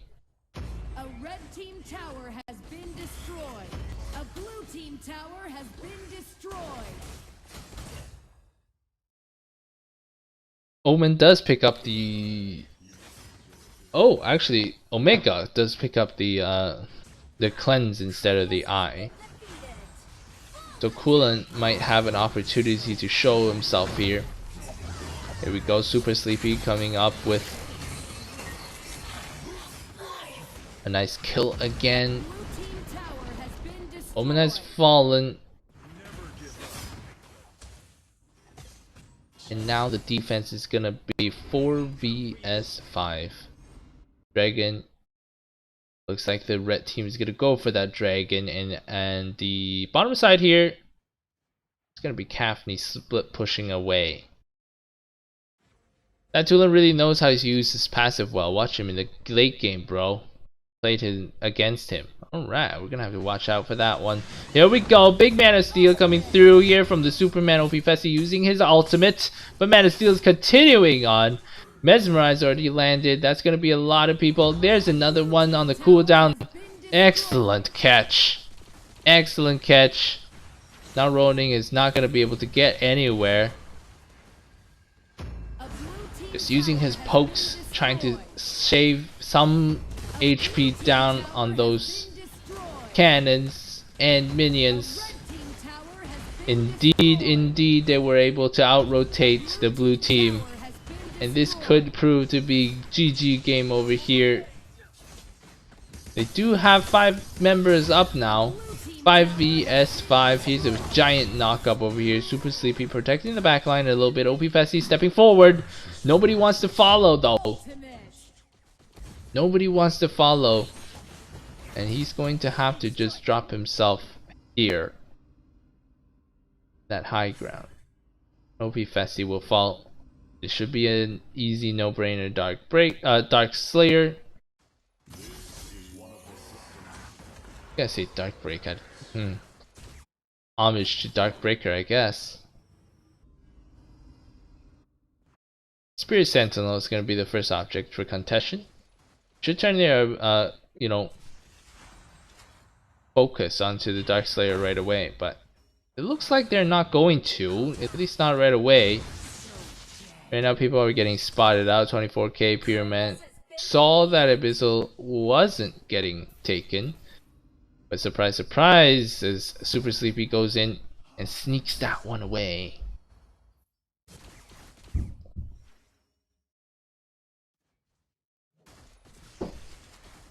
In terms of team gold, it's a 34k dominant lead here for the red team. Now they're gonna choose to open up the Slayer here. OP Fessy spots it out, but is he gonna try and open the fight? He tries to go for the steal, but unfortunately this burn is not going to cut through that increased damage. Here we go. Man of Steel coming through, pushes 2 members. Was able to get the Laville as well.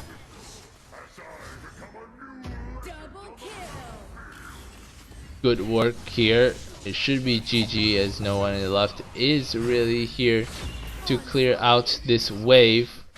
Roning is the only person left standing, but not for long. And GG well played. GG well played for Team 1, Pikachu's team, as they make this series an exciting 1-1.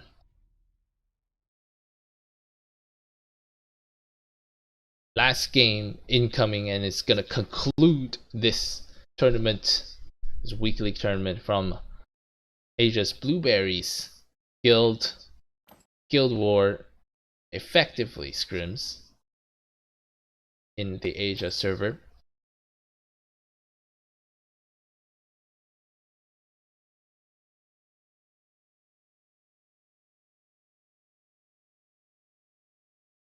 I'm gonna have to take a small little camera break to drink some water. Wait, that's the wrong button. There we go.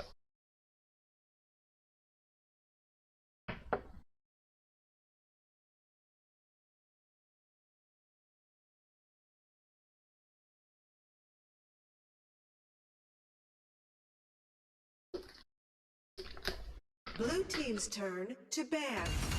Red team's turn to ban. AOV and Butterfly are going to get the triple ban treatment. No chance that these guys come out to play this last round. Thorn as well, getting banned out right away. Blue team's turn to ban. Blue team's turn to pick.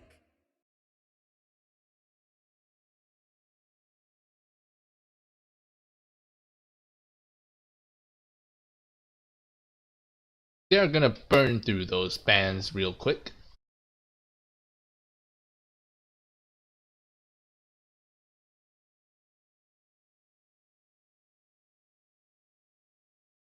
Now it is up to blue side to decide what they're gonna do. I think they still have. Do they have Ari? They have Ari. They have Florentino. If someone can play that on blue team, that would be fantastic. Gonna lock in on the Violet though. Ooh, on the other side is gonna be the Superman coming through. Superman was effective last game, and this game is gonna be picked up by the enemies. Oh yeah, I can look up here. I don't have to look down here. Great.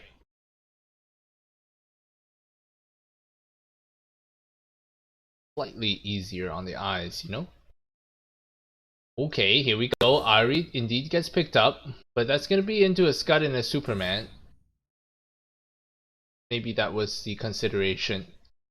That there was still too many things on the map right now to just play Ari right away. Too many choices. It's a global ban pick. Boo being the hover right now, and Super Sleepy is gonna have to choose a jungler maybe. Maybe hide the jungler though. Maybe pick up a mid laner or support. Some support to stop the Superman. A Virus maybe. Red team's turn to pick. Okay, it's going to be the jungle pick. It's going to be a Wukong. Wukong's going to have a lot of trouble against this Scud though. This Scud and Superman, I think. Especially early game. Especially early game when Wukong doesn't have enough damage. But also in the late game when Scud is too tanky.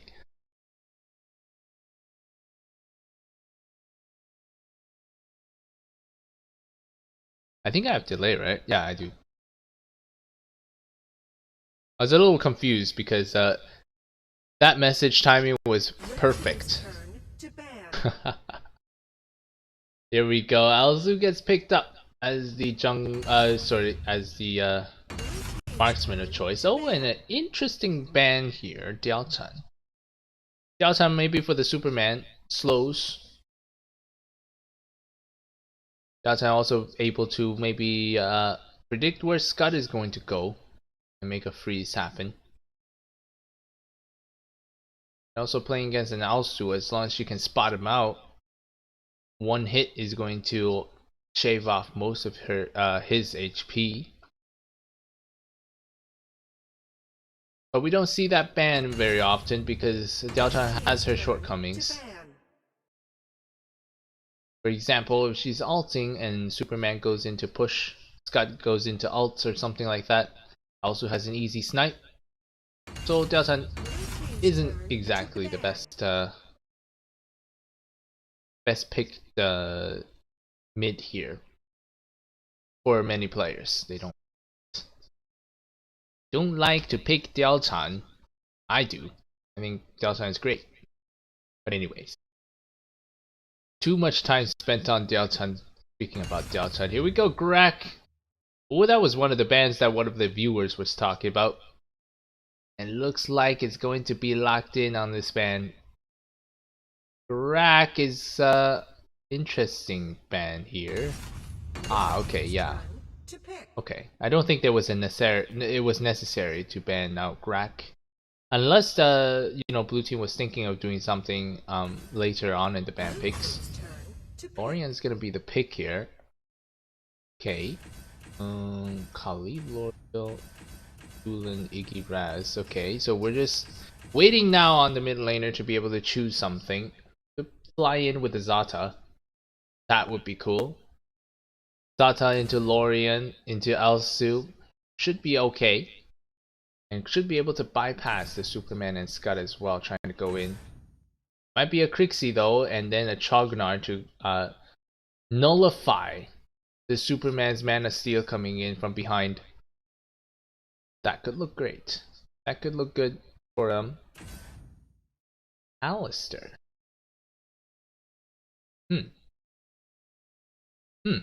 Alistair. I'm not too sure about Alistair. If Lorian doesn't come in yet, and he's not going to, it's gonna be difficult to lock him. It's gonna be difficult to lock down Alsu. They're trying to lock Scud. Superman is just gonna be able to push them away. Now of course, if Chagnar used his chaos protection, then sure. Okay, maybe that's for Superman and Scud there. Superman doesn't have CC immunity when he jumps in, so maybe, yes, with that pairing with Chagnar, maybe. But if Scud jumps in first, using his tankiness, and then Superman jumps in later, interesting. We're gonna have to see how it plays out. Will be interesting. Wukong certainly likes grouped up fights, but not Violet. Violet does not enjoy grouped up fights. If you wanted to do this, maybe not a first pick Violet. Maybe pick up a Valheim. But I mean, who knew? Who knew that this was gonna turn out the way it did? Because if you first pick anything else, you wouldn't really get this composition. So I guess they couldn't do anything here with the Violet. Haha! Don't tell me you went on a smoke break. Nope. The reason I turned off my camera is because I drink out of this big bottle. And so it's not very sightly. Hopefully the leg issue goes away. Double ban mage save till this match. Oh. I would have flew in with a Zata, Pikachu. I want to see your Zata. Welcome to Arena of Valor. Get ready. Minions will be deployed. Okay, here we go. 5 seconds. I'm also interested though because this game has you know, the Chagnar, which means that they have really quite some protection against this Superman. Superman 24k gonna be helping out the jungler instead. Got 3 people here trying to burst down the sage buff, and then it's gotta leave though. Nice. That's gonna be a 39-second sage buff. Really trying to make Sleepy take off right away. Here's Pure Man. He's actually up against some difficulty here because Lubu kind of has that ability. But Pikachu's rotation up top is gonna leave for Fairy here open to take out that little monster camp. Sleepy wants that level 4. Hold on. Oh, but slight bit of EXP sharing means that Sleepy's only going to be able to reach. It doesn't hurt. It doesn't hurt. It's 4 people now on the bottom side. Submit 1 minute 20. Really fast clear. Level 4, 2 levels ahead. He's going to jump right through. Super Sleepy coming in. OP Fessy got controlled in the back over here. Very nice control. Ronin as well. Level 4. Trying to do something. We're going to have to wait for the Chaos Protection from Furry to be able to really continue to fight these. Now 2-man, 3-man. Perhaps roaming towards the top side for that Spirit Sentinel. They're going to trade up objectives hopefully here. As Ronin gonna open up this Abyssal Dragon right away. You wanna go to the heroes ranks, huh? Okay, we can do that after this match. Find yourself as the best Chognar. Always awesome to be able to see that. Here we go. Pyramid's having a tough time against Lubu's slow and Pikachu's stuns here.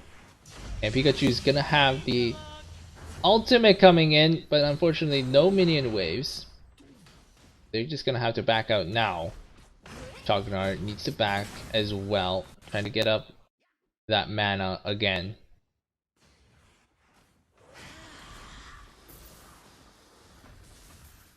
Pikachu doesn't want to spend too much time on this top lane. She's trying to get out real fast, clear that lane and get out. Meanwhile on the bottom side, Max got some difficulties here.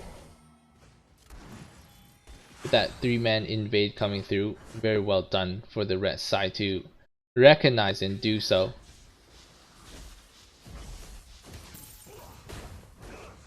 I believe you, Varu. I believe you. We'll go check it out. Right, super sleepy right now. Blueberries is gonna miss that toss backwards, but the Wild Prism is going to land. Super sleepy is just trying to make a good timing here. Fury, oh no, oh no, not able to come out. Didn't have the ultimate to get away. Probably used it somewhere. I couldn't catch that. Didn't catch that. Or maybe he just got that level 4. We'll have to see when he comes back alive. Oh no, he used it somewhere.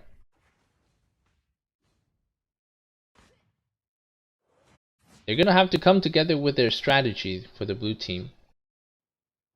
Gonna have to do it fast. Pyramid getting a lot of love here. Mana Steel opens up, but Super Sleepy was able to chase up twice and then unable to follow up though. And unfortunately, not able to ult on that either for Pikachu. But Mana Steel not available for the next fight. That's gonna be excellent. Berryfriend got a very nice poke here onto Pikachu. Pikachu's gonna have to back out again this time. But that's no problem, she cleared her wave. Oh, it is just fine. I'm going to be waiting for some big plays coming through with Chognar and Alistair combo. That's gonna be awesome. I'm really waiting for it. OP Fessy missing another one of her stuns, and there's the combination coming down. OP Fessy so tanky though.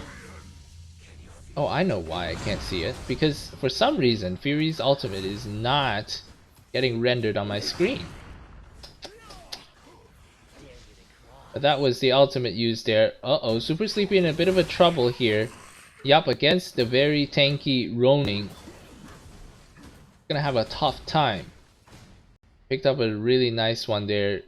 Unfortunately, that was OP Bessie not being able to just, you know, well, actually, I should say it the other way around. OP Messi being able to get away, wasting a lot of time for blue team, and then Scud taking that opportunity to go invade and kill Super Sleepy. What a play. Coming over from OP Messi to survive that one. Fairy Fern again poking. He is being so annoying with those "here's what I think" orbs.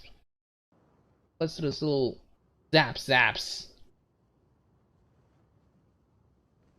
Never give up. A little bit moment to just let both teams farm up a little bit here.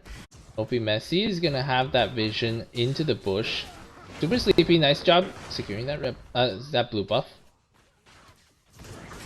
The Lorian once again dealing tons of damage. Nice suppress coming through from the Alistair. Here he gets that cleanse out for Lulubu, and he's going to be able to survive. Here's Mana Steel opened up, but Super Sleepy got a bit of critical chances here. Nice work for him, or her. Almost takes him out. Almost takes out 24k Pyramid.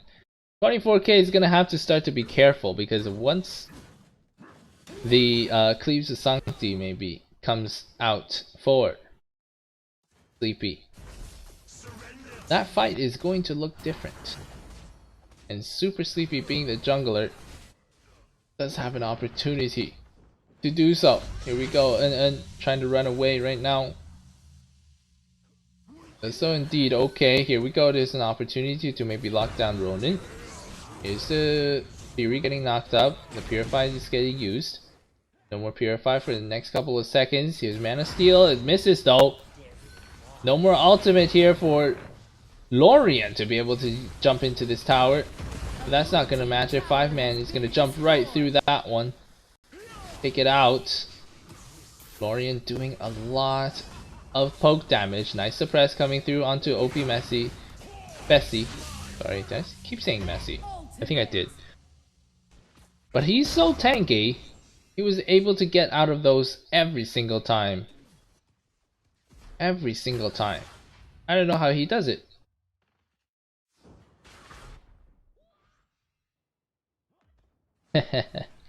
Here we go. Starry Sky picks up.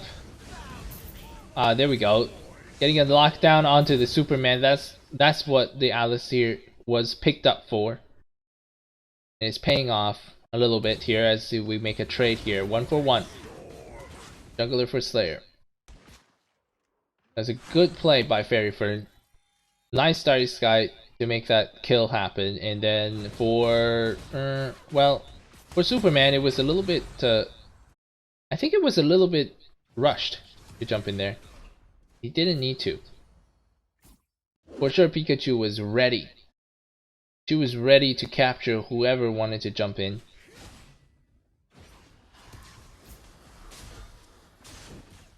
And Superman happened to roll in and literally be at the wrong place at the wrong time.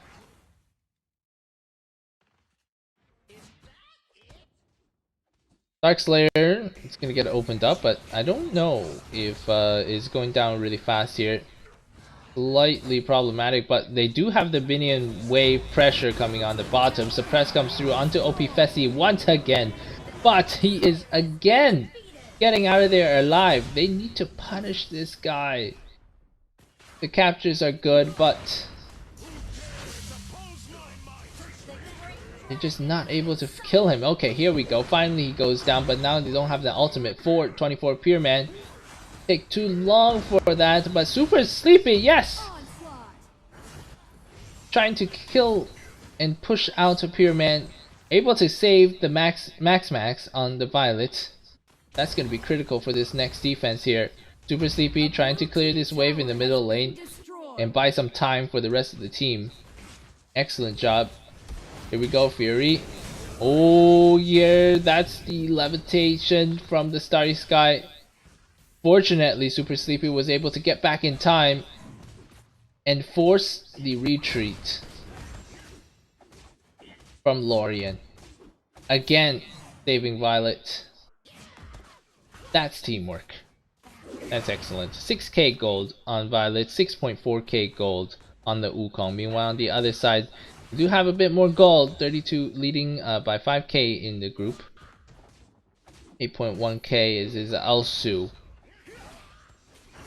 Gonna have to see what kind of shots he pull off. We did see a 4,053 damage Alsu today. He's going to be completing his Fafnirs soon, I think. Actually, he's only got one item on that Fafnir, so maybe a Blitzblade. Actually, I don't know. It might be a Blitzblade. Starting to be able to just steal buffs left, right, and center. Here we go. The suppress comes through Sleepy. It's not really hurting though. Ronin a little bit mistimed there on the Lorien ultimate, but Surge in the back over there hurting quite a lot. One more snipe to come through. Not gonna find the mark. Here we go. Mana Steel coming through, pushes Sleepy back into the fountain.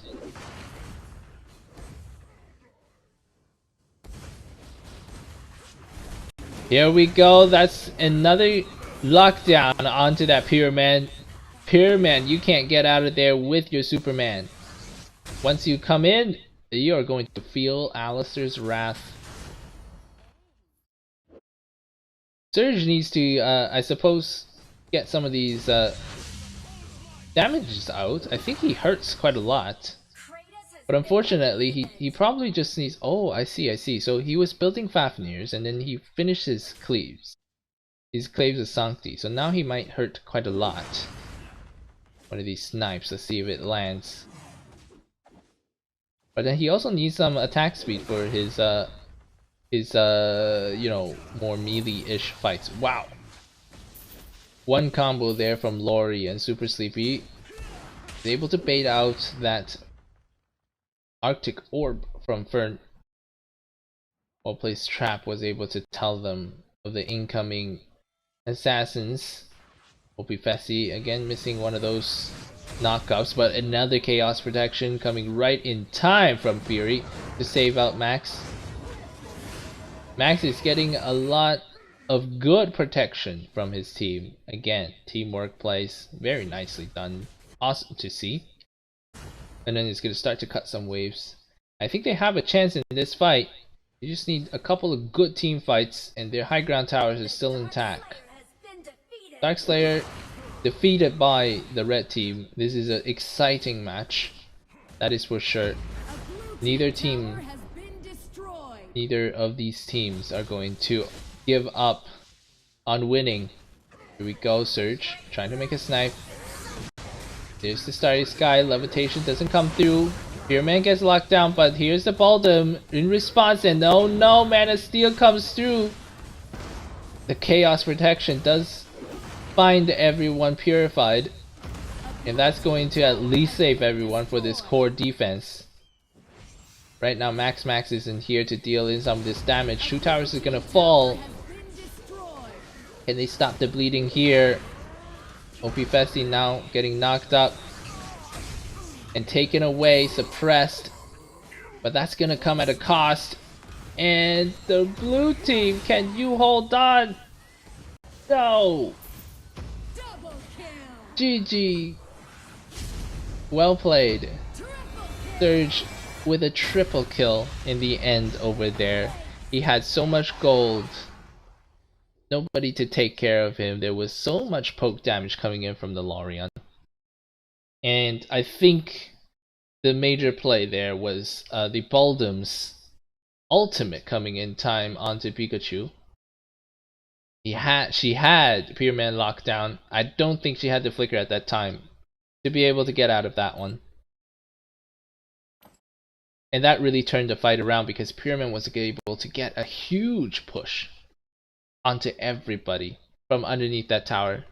That displaced everybody from the fight and really just let the flood come in. The flood of minions, the flood of enemies. Take a look at that.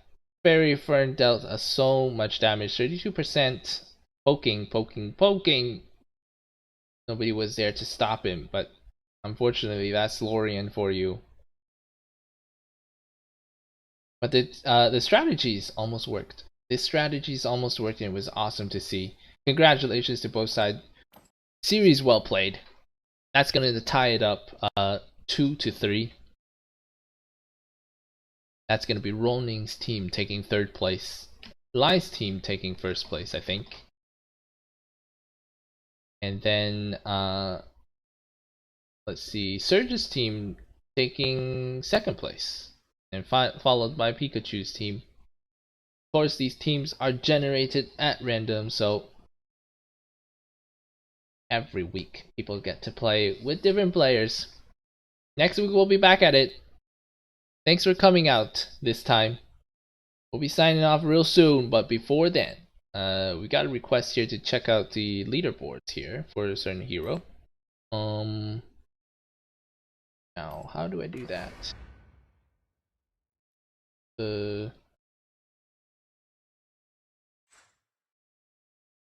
Let's go to the legendary zone. We'll just select, how about let's select Japan, huh? And then let's be in Tokyo. Awesome. And let's take a look at Chogonar for service best. Is that what you wanted? Support? Chug? A? Oh, acquired. I don't need that. Chogonar. Oh, I have to change servers. Which server are you? I mean, sorry, which zone are you? Wait. No, this is fine. Okay, where are you?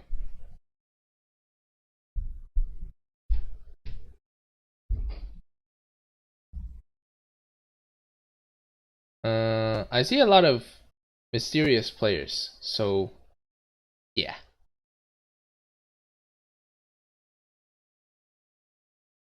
I just gotta leave this up for a little while. Thanks for coming out, guys. I'm gonna talk to Pikachu here just real quick in text. Meanwhile, wait for the delay to catch up.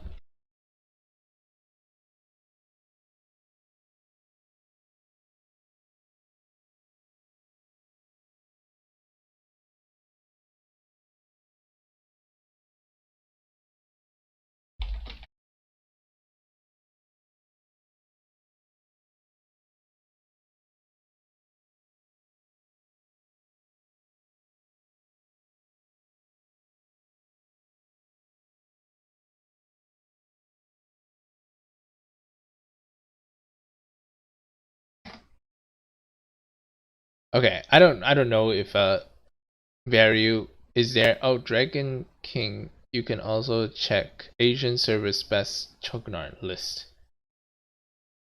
Wait, how do I what? Asian servers best.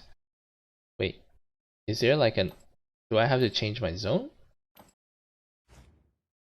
I'm in servers best. Oh,